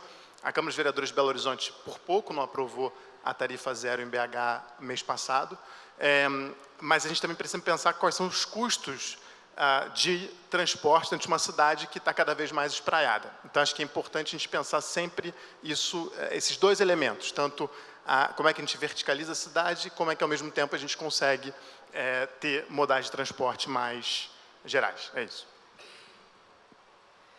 Obrigada, Miguel. Secretário Gustavo, como é que o transporte mais simples e intuitivo para o cidadão influencia o desenvolvimento urbano e o que a Prefeitura já vem fazendo nesse sentido? Bom dia a todos, obrigado pelo convite, agradecer, eu sempre convidado aqui na Câmara, sempre uma honra, sempre um prazer, cumprimentar os colegas de mesa. Eu vou até aproveitar um pouquinho, né, algumas falas do painel anterior nesse sentido. A vereadora Benício citou essa questão do muito uso muito intensivo de Uber, o uso intensivo do mototáxi, e muito em função, né, com um argumento, né, a gente hoje sofre muito esse argumento de que, melhorando a qualidade do transporte, a gente reduz carros da rua. Isso, sim, é uma verdade, mas no caso particular do transporte, né, por aplicativo, a gente tem uma peculiaridade muito grande. A gente esquece, mas até pouco tempo atrás, não mais do que 10 anos, a gente tinha muitas vans. E por que as vans elas tiveram tanto sucesso? A capilaridade. O cidadão ele vai ter sempre o desejo do porta a porta. E isso é imbatível no uso do aplicativo. Tanto que o aplicativo explodiu, né, claro, com uma competição de preço, mas um vácuo de algo que não estava sendo ofertado numa determinada qualidade, ou então um produto que não existia, né? Fala-se muito, por exemplo, do Airbnb também, ele está cumprindo ali algum vácuo, né, de uma demanda que existe e que, de alguma forma, não está sendo cumprida. A partir disso, além de tudo, o que o aplicativo te traz? Ele te traz essa facilidade. Ele te traz a facilidade de você consultar, né, no seu celular e saber em quantos minutos você vai chegar, em quantos minutos ele vai estar na sua porta, enquanto isso você está fazendo outra coisa, como disse o Gabriel, você não gastou aqueles 15 minutos que você ia ficar parado, você usa ele para fazer uma outra coisa. Agora, isso a gente tem que trazer essa realidade, né, para o transporte público. Acho que o grande salto nesse sentido recente, né, da Prefeitura, acho que além da renovação completa, da frota, principalmente o BRT, a gente tem de 2021 para cá, o Gabriel citou esses números, mas de 21 para cá, todos os BRTs que estavam transportando entre 120 mil pessoas passaram a transportar 600 mil. Isso é onde essas pessoas estavam, o que elas estavam usando? Elas estavam precisando de algum transporte, que estavam por aí usando algum outro tipo de serviço. E a partir daí, o grande, isso só foi também possível depois que implementou o JAE. Então, o JAE, ele traz uma inteligência para o sistema que a prefeitura não tinha esse controle, a gente não tinha um painel de controle, um centro de operações em que a gente sabia origem e destino, não sabia onde esse ônibus estava circulando, hoje a gente sabe onde esse ônibus está circulando e quem é o principal usuário e o que ele faz com aquele cartão, porque eu sei onde ele entrou, onde ele saiu. A partir daí, você pode estabelecer políticas muito mais eficientes do ponto de vista de atender esse cidadão. Mas, como você citou aqui anteriormente, a questão do deslocamento, o melhor do deslocamento é você evitar o deslocamento, reduzir o deslocamento. Então, fala-se muito, cidade de 5 minutos, cidade de 10 minutos, e é isso que vem sendo feito nessa tentativa de controlar também a horizontalização, o espraiamento da cidade. Essa vedação, o vereador Pedro Duarte citou, a gente ontem estava aqui na reunião técnica, terça-feira que vem tem a votação da nova lei, do Minha Casa Minha Vida, que foi, está desde 2009 sem uma atualização, está há 16 anos sem uma atualização dessa lei, vai ser atualizada na semana que vem, justamente controlando e trazendo densidade para onde a cidade tem investido. Ressalte-se Zona Norte e Centro da cidade. O programa Reviver Centro começou em 2021, e, diferentemente também do apontado pela vereadora, uma preocupação muito grande que esses imóveis eles estariam sendo exclusivamente para uso de Airbnb, a gente tem um dado muito interessante. Porto Maravilha e Centro, ambos os casos. E aí indo na linha de que o melhor é não deslocar. Diferentemente do que se pensa, é claro que são unidades menores, porque você consegue com isso ter um ticket menor, um valor menor no preço final do imóvel. Mas mais de 60% desses imóveis eles estão sendo adquiridos com o uso do FGTS. Isso é um indicativo muito interessante, primeiro, que é a primeira unidade habitacional que essa pessoa está comprando em seu nome. Segundo aspecto, ela está gastando suas economias, as economias de uma vida de trabalho. Dificilmente essa pessoa, um especulador, ele usa o seu FGTS para comprar um imóvel. Muito provavelmente essa pessoa vai morar ali ou alguém da família. Então, não deslocar, acho que é o grande passo. E um outro dado associado ao não deslocar, associado ao crescimento de Porto Maravilha e Reviver Centro, também interessante nessa linha de mais 60% de uso do FGTS, é quem está comprando de que regiões. Então, majoritariamente, passando aí de 70%, é a região metropolitana do Rio de Janeiro. São Gonçalo, Niterói, Baixada e muito Jacarepaguá. Isso é um indicativo muito interessante de querer aproximar do centro econômico financeiro da cidade. Novamente, ali o centro, aqui no centro onde a gente está, centro e Porto, a gente tem condições de fazer, de fato, uma cidade ali, uma famosa cidade de 5 minutos, em que eu vou reduzir a pressão nesse transporte público e dar mais qualidade de vida para o cidadão. Foi interessante, secretário, o senhor citar o desejo do porta a porta. Acho que o desejo também da população é o porta a porta, claro, mas é um meio de transporte cada vez mais confortável, que você possa chegar ao seu destino de uma forma confortável. Antes de dar sequência aqui, a próxima rodada, só fazer uma menção que a vereadora Luciana Novaes estaria com a gente, mas ela não pôde estar mencionando esse fato aqui. Vamos seguir agora com o senhor, vereador Rogério. Das suas conversas com moradores, a gente que está aqui na Câmara, na Casa do Povo, qual é o pedido mais urgente sobre mobilidade? Na verdade, o pedido mais urgente não conduz apenas com essa questão do porta a porta, não. O que nós vemos realmente quando nós vamos falar com o morador, o que ele quer é a segurança. Poder entrar no transporte com o mínimo de segurança não é só de ser ou não assaltado. Tentar pegar um transporte público coletivo hoje no Rio de Janeiro, às 6 horas da tarde, saindo daqui da Câmara, como eu pego o metrô para ir para minha casa na Tijuca, é quase uma tarefa árdua. Às vezes, eu tenho que pegar o metrô voltando para poder ter o mínimo modo de conseguir entrar no vagão para depois voltar para a Tijuca. Então, não é só o desejo porta a porta. A cidade do Rio de Janeiro perdeu uma grande oportunidade quando fez o BRT, inicialmente sobre manta asfáltica, quando poderia, naquele momento ali, ter feito realmente sobre trilhos. E mais curioso, que reforma toda a frota, essa casa que teve papel fundamental aprovando essa reconstrução da frota, e agora a Prefeitura manda de novo um outro projeto, pedindo mais aporte financeiro, para se trocar o BRT, que ele acabou de comprar novo, por um tipo de transporte que ela não definiu ainda. Se vai ser VLT, se vai ser trilho, se vai ser ônibus articulado. Ou seja, eu acho que a gente precisa chegar num momento em que nós temos que definir, e é isso que a população quer. Ela quer a definição do seu transporte. Ela quer saber se amanhã o dinheiro dela vai ser investido num transporte de massa, que há muito tempo não é investido. Nós poderíamos ter feito, eu insisto, o BRT não é transporte de massa, é transporte coletivo, que é completamente diferente de transporte de massa. Gastamos um dinheiro imenso, quando poderíamos ter feito transportes efetivos sobre trilhos, de massa. E é óbvio que a população não é culpa só do município, isso, nós temos uma integração que precisa ser feita. O que acontece nos trens é um absurdo com a população, é criminoso. O que a população enfrenta quando entra num trem, o Estado tem que cobrar. Há uma omissão imensa por parte do Estado na fiscalização efetiva do transporte ferroviário. E é unânime. Eu acho que qualquer pessoa na cidade do Rio de Janeiro, no estado do Rio de Janeiro, deseja um metrô perto de si. Por mais que tenha problemas. Por quê? Dignidade. Não vai na porta a porta da sua casa. Ninguém quer um metrô porque para na sua porta. A mãe pede para o filho pegar um Uber porque tem medo que o filho não consiga pegar o metrô, o trem, o BRT. Então, a grande questão não é só uma questão de conforto, é uma questão de segurança, é uma cultura que nós temos que mudar na Carioca. Nós temos que oferecer o bom para ele entender que ele pode, com segurança, pegar um transporte coletivo, que ele vai entrar no transporte coletivo sem ser jogado para fora. A minha assessora, uma das minhas assessoras principais, quebrou o pé porque foi empurrada do metrô. Ela não queria estar porta a porta.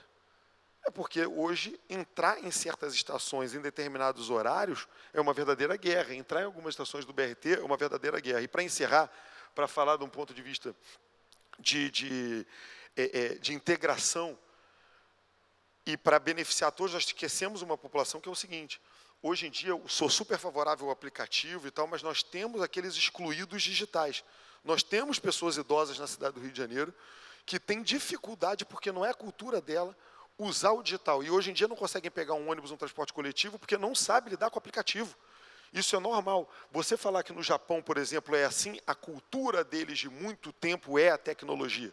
Nós estamos pegando um idoso no Rio de Janeiro, no Brasil, que não tem essa cultura, e agora fala assim, ó, hoje, a partir de agora, a senhora e o senhor tem que ter um aplicativo que não é um cartão único, que não é mais o mesmo. Para ir no metrô é um, para ir no trem é outro, para ir no ônibus é outro, que não se comunicam, um erro do município e do Estado, porque a população não tem nada a ver com isso, paga o pato. Então, nós temos que pensar, quando fazemos uma mudança como essa, que nós temos que orientar, principalmente, aqueles que são excluídos digitais, e nós temos muitos excluídos digitais.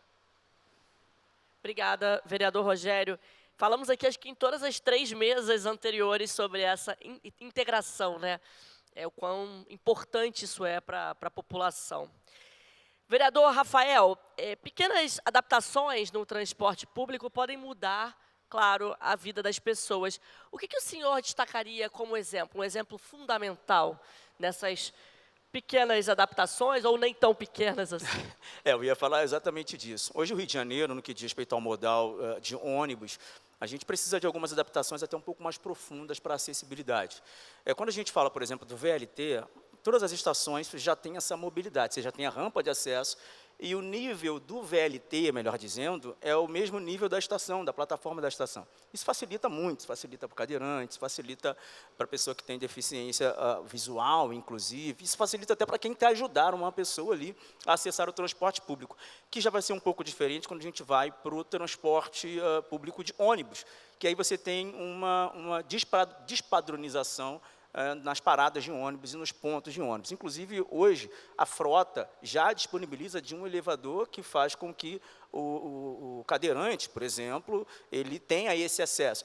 Mas isso é um pouco difícil, é um pouco complicado, em razão, justamente, do próprio motorista, que é o próprio motorista que faz todo o trâmite técnico para que aquela rampa desça e ali o cadeirante tenha acesso àquele transporte. Bom, acho que isso poderia ser uma mudança profunda, mas que faria total diferença na vida do trabalhador e do usuário daquele transporte.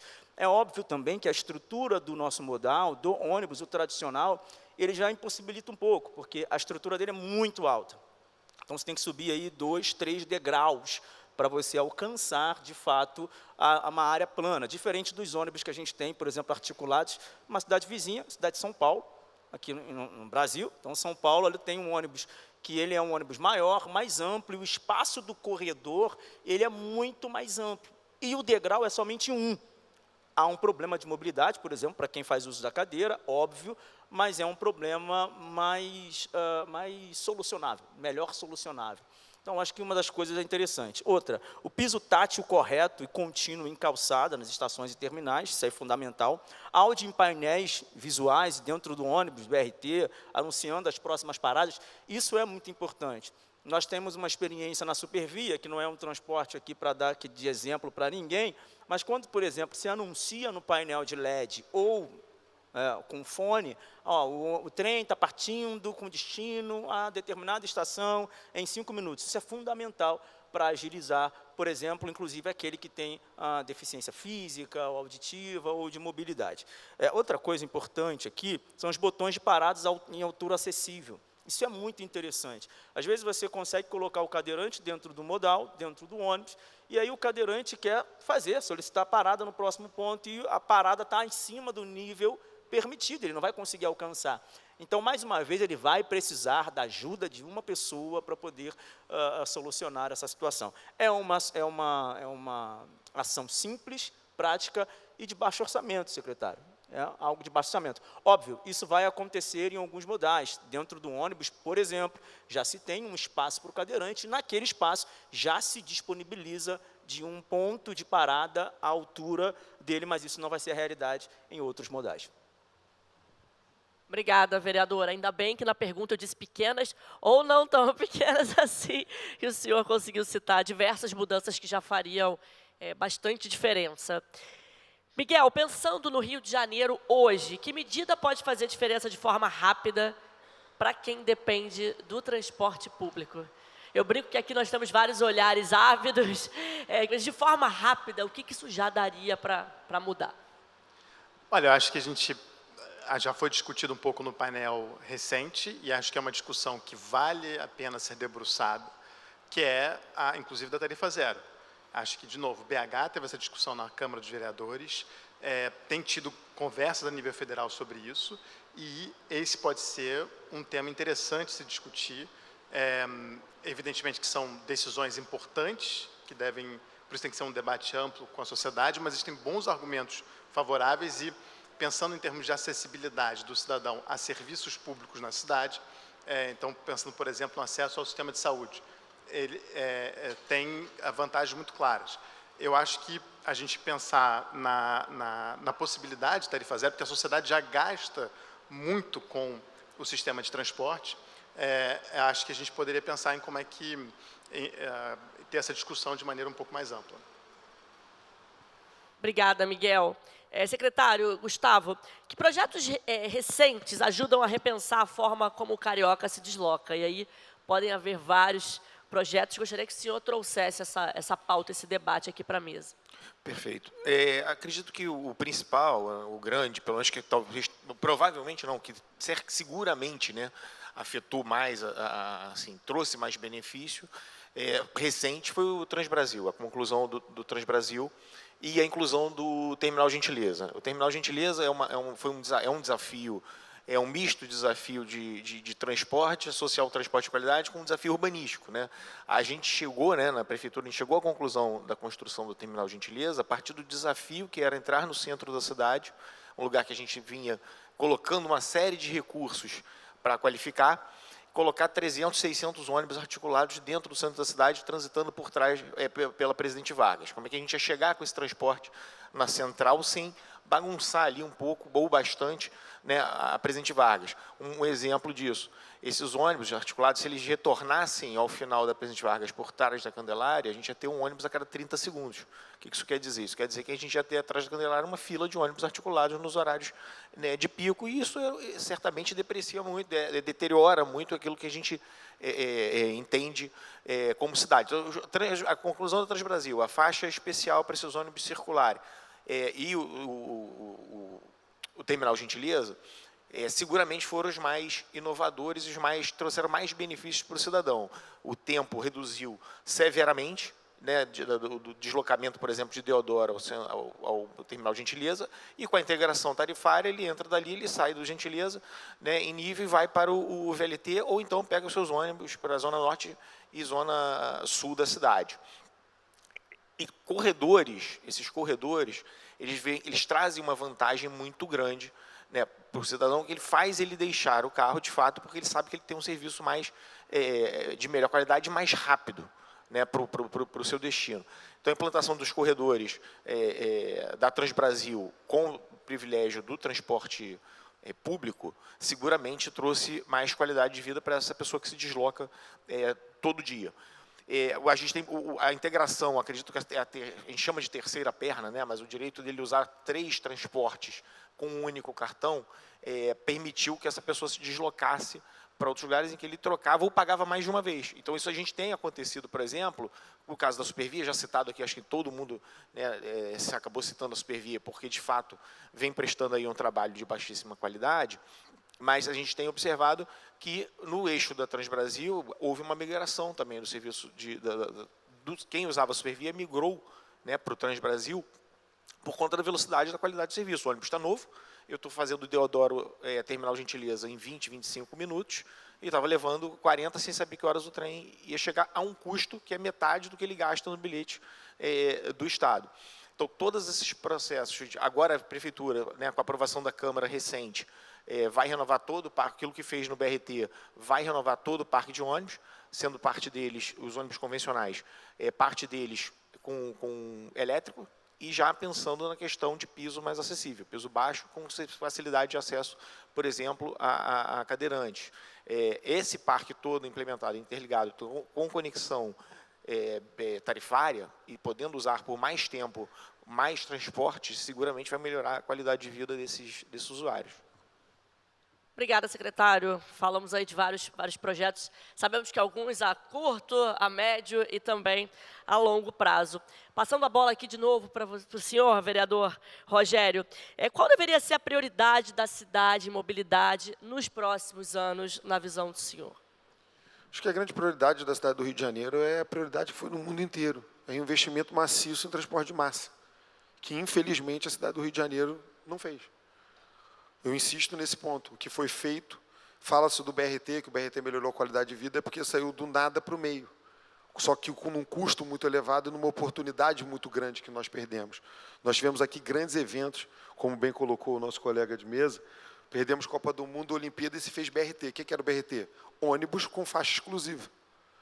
Quando, na verdade, poderia ter feito isso tudo sobre trilhos. Tanto poderia que a Prefeitura agora muda a ideia, acabou de renovar e pede dinheiro novamente para fazer um novo modal que a gente ainda não sabe qual vai ser.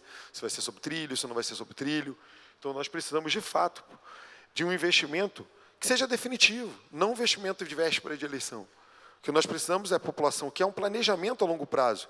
Vamos mudar o BRT? Vamos construir ele sob trilho, num transporte mais eficiente, mais efetivo, até o próprio Terminal Gentileza. É curioso que o Terminal Gentileza ele não consegue integrar a população a outro transporte, que é o metrô.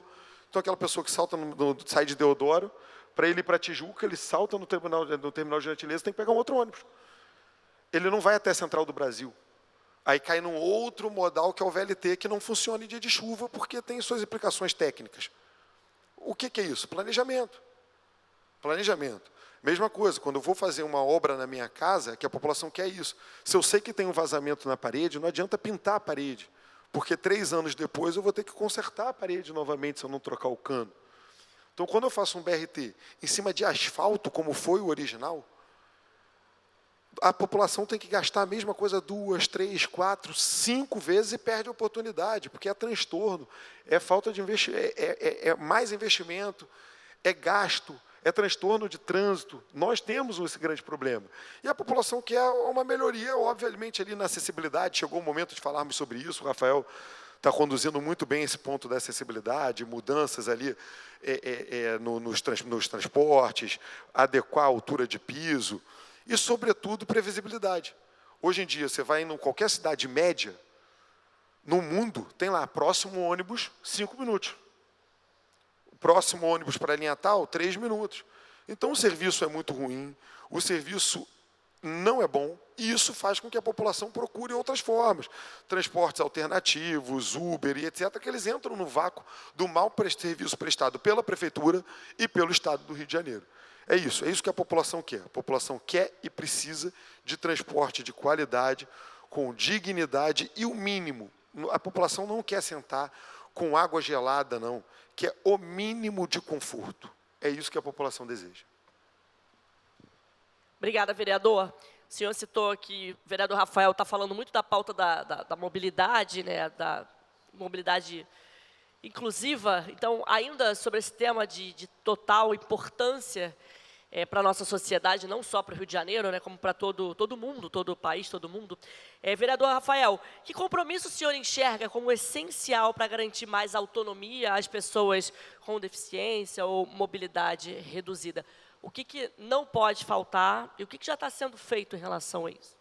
Assim, a gente já citou bastante coisa nesse sentido, da mobilidade urbana e da acessibilidade.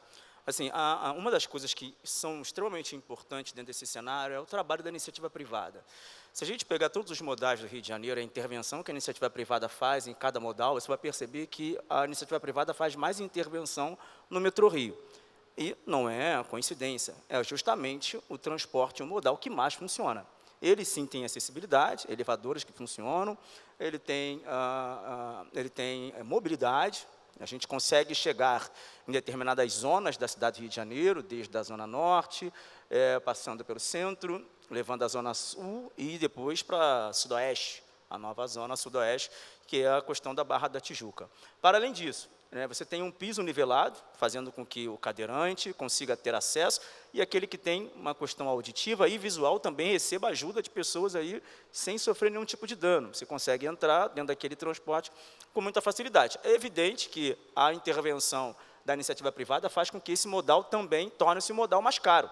Hoje o metrô é o modal mais caro de você acessar no Rio de Janeiro. No entanto, a previsibilidade dele é absurda. Você consegue chegar numa estação, eu particularmente venho para a Câmara de metrô quase todos os dias, e você consegue saber que em 5 a 7, no máximo 10 minutos, você vai conseguir pegar uma composição que vai te levar ao seu destino. Isso com um ambiente climatizado, bem climatizado. O povo não quer sentar. Eu sei, eu fui para Londres e as pessoas não sentam dentro do trem. É a mesma loucura para pegar o BRT, é a mesma loucura para pegar o trem na Central do Brasil às 18 horas da tarde. É todo mundo empurrando. Isso acontece numa das capitais do mundo, que é Londres.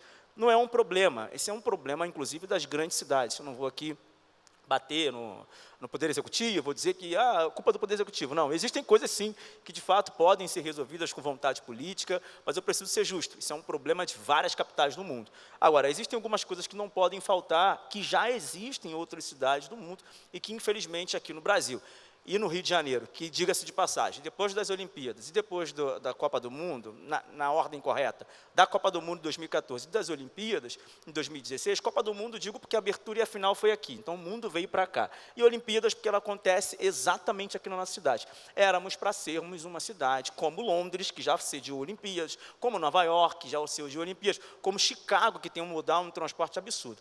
E a gente ainda pode se comparar com cidades, por exemplo, já finalizo aqui, como Chicago, que você tem os mesmos modais de transporte do Rio de Janeiro. Você tem o modal rodoviário, ferroviário, aquaviário, inclusive, vale a pena a gente falar da cidade de Rio, Niterói, e também a Câmara agora recentemente aprovou o sistema aquaviário, a regulação e a regulamentação do que vai acontecer agora em Jacarepaguá, ali na Ilha da Gigoia, e aquelas outras regiões da região sudoeste. Então, uma das coisas que não podem faltar, e eu finalizo por aqui, fiscalização permanente. A acessibilidade não se inaugura. A acessibilidade se fiscaliza permanentemente, diariamente, a fim de que funcione todos os dias e não somente no dia da inauguração. 2, participação social nas melhores práticas para a acessibilidade. Gente, quando nós falamos de uma pessoa que tem dificuldade auditiva, visual e física, já é uma situação complexa que diferencia de cada um de nós, que não temos essas dificuldades. Sobretudo quando nós falamos de uma pessoa que tem essas dificuldades e que pega ônibus. Aí nós estamos falando de pessoas em vulnerabilidade social, nós estamos falando em pessoas que têm uma dificuldade ainda maior.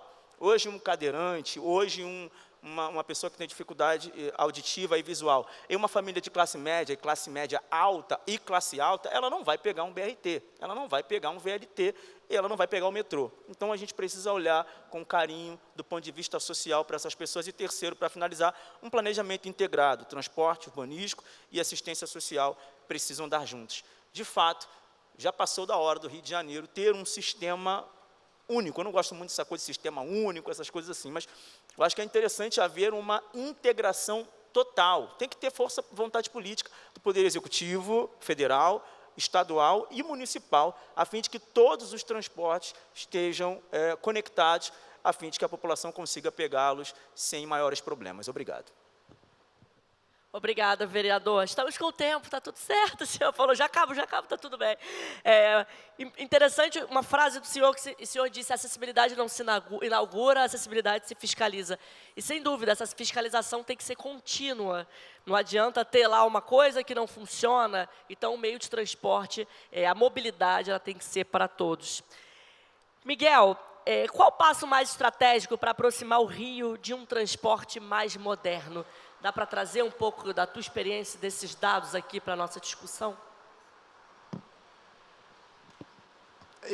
De novo, eu volto mais uma vez à questão do urbanismo, porque eu acho que a gente paga hoje em dia um preço muito alto, em termos de mobilidade ou de falta de mobilidade no Rio de Janeiro, muito por conta de decisões urbanísticas tomadas no passado. Nós tivemos as Olimpíadas mais caras da história, e, no entanto, nós usamos, portanto, dinheiro público para incentivar a horizontalização da cidade, ao invés de aproveitar a quantidade de investimento que veio para as Olimpíadas para a gente verticalizar, por exemplo, a Zona Norte e o Centro. Então, a questão urbanística, decisões equivocadas, e não foi só as Olimpíadas era a oportunidade de reverter essa tendência já vem de 40 anos, pelo menos, no Rio de Janeiro,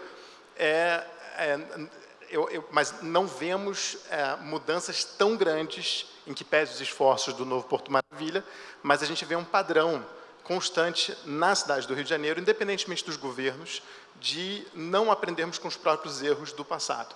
Então, se a gente não tem uma cidade que é mais densa, uma cidade que é mais verticalizada, fica muito difícil a gente falar em transporte de massa, como o vereador estava aqui falando, fica muito difícil a gente conseguir efetivamente melhorar a mobilidade, porque isso depende do espraiamento da cidade. Então, isso, volto mais uma vez na questão de que não dá para separar a questão de transporte da questão urbanística. E que se a gente hoje em dia reclama do nosso transporte, é muito também pelas decisões equivocadas que diversas administrações tiveram em termos urbanísticos. Então, a gente tem que olhar com mais carinho e com mais cuidado para as decisões urbanísticas para pensar no que vai ser a mobilidade futura. Mas é possível transformar isso de forma mais moderna ainda há tempo? Acho que sim, eu sou um otimista, apesar de ser botafoguense, mas eu sou um otimista. Então, eu acho que sim. Vamos lá, eu ia falar alguma coisa de futebol, mas eu sou flamenguista, então eu estou muito metida hoje, gente, desculpa. Vamos lá, secretário Gustavo, como é que o senhor imagina os próximos passos da mobilidade do Rio e de que forma essas mudanças podem ajudar no desenvolvimento da cidade, por favor? Bom, vou só citar um pouco, e isso faz parte também da pergunta, né? Você fala aqui do colega anterior. Essa transformação urbana, elas levam muitos anos. A gente não pode esquecer que em 2009, né, a lei do Porto Maravilha, ela foi votada em 2009.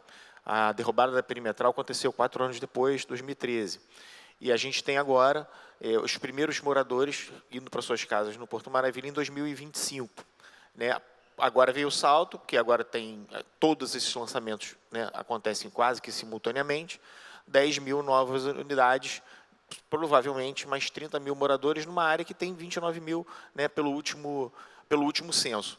Então, essas transformações, você desverticalizar, você trazer para o eixo que você quer que cresça, elas levam aí esse período de maturação, precisam ser acompanhadas com a política pública. Não adianta você fazer um Reviver Centro para 2 anos, 3 anos, 4 anos. O Reviver Centro ele tem 4 anos, mas ele precisa de mais outros 4, 5, 7, 8, e acompanhando. E aí, muito né, inteligentemente, foi colocada na lei do Reviver Centro, uma revisão a cada 2 anos da lei. Porque, para estudar se aquelas 62 medidas do projeto do Reviver Centro, elas estão sendo eficazes no que a Prefeitura deseja e calibrar esse incentivo para ver se a gente está conseguindo fazer o que a gente queria, que era trazer as pessoas para o centro. Por enquanto, com os benefícios dados, parece que sim. Nós temos aí 5.000 novas unidades aqui no centro da cidade, num lugar que tinha uma lei, que até a década de 70, que era proibido construir prédio residencial na cidade do Rio, e de 74 a 2021. Isso só mudou em 2021. Quando a gente consegue concentrar, de fato, esse crescimento da cidade nos lugares que nos interessam, a mobilidade fica mais fácil. E a mobilidade ficando mais fácil, esse cidadão certamente tem mais rapidez no transporte. Entendemos que esse conjunto de medidas, né, de você renovar toda a frota, acho que não à toa eu citei esse número, 600 mil pessoas estão usando esse transporte, o BRT moderno, e 140 mil, 130, 140 mil dia usando o VLT. Né? Não se trata, essas pessoas estavam usando algum meio, ou não estavam usando, e passaram a usar. Então, sempre que eu tiver corredores facilitando, dando velocidade, dando celeridade, integração entre eles, e aí, novamente, discordo aqui um pouco do vereador, o VLT ele não é feito de açúcar, não, ele não para na chuva. Então, houve alguns casos pontuais, de algum caso de empoçamento, que teve que parar por uma questão de segurança, mas foi na história, né, 10 anos operando, é coisa de 2, 3 ocasiões. Ele funciona e, aliás, ele é muito recorrido e também tem um dado muito interessante. O vereador citou que a pessoa, o mais abastado, ele não anda de BRT, ele não anda de metrô. Ele anda. Eu tenho muitos casos na Barra da Tijuca, né, que a partir da inauguração da estação Jardim Oceânico, por uma questão de velocidade, essa pessoa migrou, né, do seu automóvel para usar o metrô, em que ela vem, em alguns casos, podendo até ler livro, ouvindo alguma coisa no seu celular, e tirou o estresse do trânsito. Caso pessoal, eu trabalhei durante muito tempo no Rio Branco 1, no prédio Rio Branco 1, conhecido como RB1. Eu aboli o uso do carro por uma questão muito simples, engarrafamento. Eu saía da porta do RB1, entrava no VLT, pegava esse VLT até a estação Cinelândia de metrô, do metrô entrava e eu chegava em Botafogo. O que eu observava? Por que eu fazia? Né? Eu observava Rio Branco parada e eu estava no VLT sentadinho, indo até a Cinelândia, eu economizava nessa brincadeira aí uns 20 minutos, meia hora, todo santo dia. Então, quando a gente integra, a gente dá a possibilidade de integração, simplifica o serviço. Né? O serviço ele tem que ser simples para um cidadão comum usar, até aqueles que são, né, menos ligados na questão digital, como citou o vereador. Facilidade, corredores, privilégio do transporte público, que é o que a Prefeitura vem fazendo, concentrando os esforços em verticalizar, como disse aqui o companheiro, centro, Zona Norte, e dando velocidade para as pessoas se deslocarem desses eixos ao seu trabalho, a gente está ganhando eficiência, e é isso que tem sido feito. A implantação de BRS, a expansão do VLT para São Cristóvão, com a instalação do terminal Gentileza, sempre a implementação do JAE, que permite a gente acompanhar o que está acontecendo, para onde está indo, qual a origem e destino, onde está parando, qual o tempo que você vai levar, quanto tempo está dando, onde está o trânsito, monitorando isso tudo pelo centro de operações. Celeridade é isso que eu se esforço. Com a renovação integral da frota de ônibus, a gente entende que deve haver uma migração, sim, de quem usa esse transporte por aplicativo, o seu carro pessoal, porque ele vai ter, sim, agora um lugar confortável para andar. Perfeito, secretário. Bom, a gente está chegando muito ao nosso final, mas eu tenho tempo para considerações finais aí, 30 segundinhos cada um. Eu sei que é muito difícil, mas vamos tentar, começando, olhando para o futuro, vereador Rogério, de forma bem sucinta, considerações finais sobre essa mesa e olhar para o futuro. Olhar para o futuro é planejar, eu insisto com isso. Sim, o VLT não é de açúcar, mas o planejamento da prefeitura, sim. Começa com manta asfáltica, muda para ônibus articulado e depois volta para alguma coisa que não se sabe ainda qual é, pede para a Câmara aprovar um dinheiro, sem dizer para o que vai colocar realmente, se vai ser trilho, se vai ser ônibus elétrico, enfim.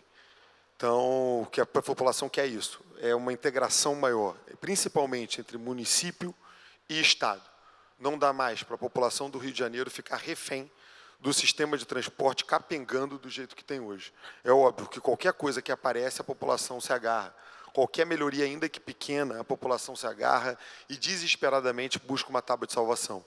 O que não dá mais é para o Rio de Janeiro viver nesse caos em que uma pessoa sai para trabalhar, perde 3 horas no transporte para ir, 3 horas para voltar, não tem previsibilidade se vai estar funcionando, se não vai estar funcionando, se ele vai conseguir entrar naquele modal ou não vai, e tomar medidas, tanto do ponto de vista de integração efetiva, mas também de controle de qualidade, tanto por parte do município, como por parte do Estado. Afinal de contas, nas mãos do Estado, nós temos um transporte fundamental, que é o trem, a ferrovia. Obrigada, vereador. Com a palavra agora o senhor vereador Rafael Satier, considerações finais, rapidamente.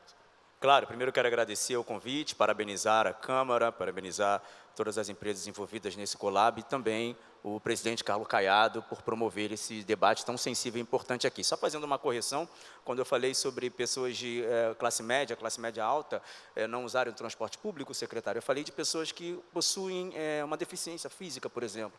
Então, geralmente, a pessoa que possui essa deficiência física, quando ela é de classe alta, ela não usa esse tipo de transporte justamente por uma rede de apoio financeira e familiar que o leva de carro para outras regiões. Só isso mesmo, mas é fundamental esse tipo de debate. Eu finalizo dizendo que realmente tem que haver uma integração entre todos os transportes, poder público, diálogo com o Poder Executivo e o Poder Legislativo, a fim de que aprove os orçamentos e a fim de que fiscalize o orçamento que foi aprovado. Obrigado e parabéns. Obrigada, vereador. Miguel Lago, por favor. Agradecer aqui a conversa, agradecer o convite e é isso, desejar um ótimo dia a todos e na esperança de que a palestra do Rio do Futuro seja um Rio com mais mobilidade e com uma cidade mais verticalizada. Obrigada. Secretário Gustavo, por favor. Mais uma vez, agradecer o convite, agradecer o debate com os amigos, os companheiros aqui de mesa, reforçar que a Prefeitura vai manter, tem mantido e vai manter essa política das áreas que nós entendemos mais interessantes, que sejam adensadas por uma questão da velha lógica, como falam os urbanistas, a melhor cidade é aquela que existe. E isso é planejamento orçamentário também, como citou o vereador, e é planejamento, o fato de ter uma lei sendo encaminhada, que foi encaminhada sobre uma possível modernização de frota, ela é planejamento. Lembrando, Porto Maravilha começou em 2009. Um ônibus de BRT, ele dura 8 anos, 8, 9 anos no máximo, se muito bem mantido. Então, a gente já tem que pensar que daqui a 8 anos, esses ônibus eles têm que ser trocados. Fazer uma obra de VLT leva 4, 5 anos. Então, acho que é a hora da gente pensar assim o que a gente vai fazer, pensar o orçamento para isso, escolher o melhor modal para melhorar um sistema que vem atendendo, que cresceu aí 500% a 600% no atendimento em 4 anos, nos últimos 4 anos. Muito obrigado mais uma vez. Obrigada eu, agradeço a presença de todos e todas vocês, e chegamos ao fim nesse quarto dia de mesa e ao fim do seminário Rio do Futuro. Agradeço a presença, agradeço a confiança, Editora Globo, Câmara Municipal. Vejo vocês numa próxima edição. Ótima quinta-feira, ótima sexta e fim de semana. Tchau, tchau.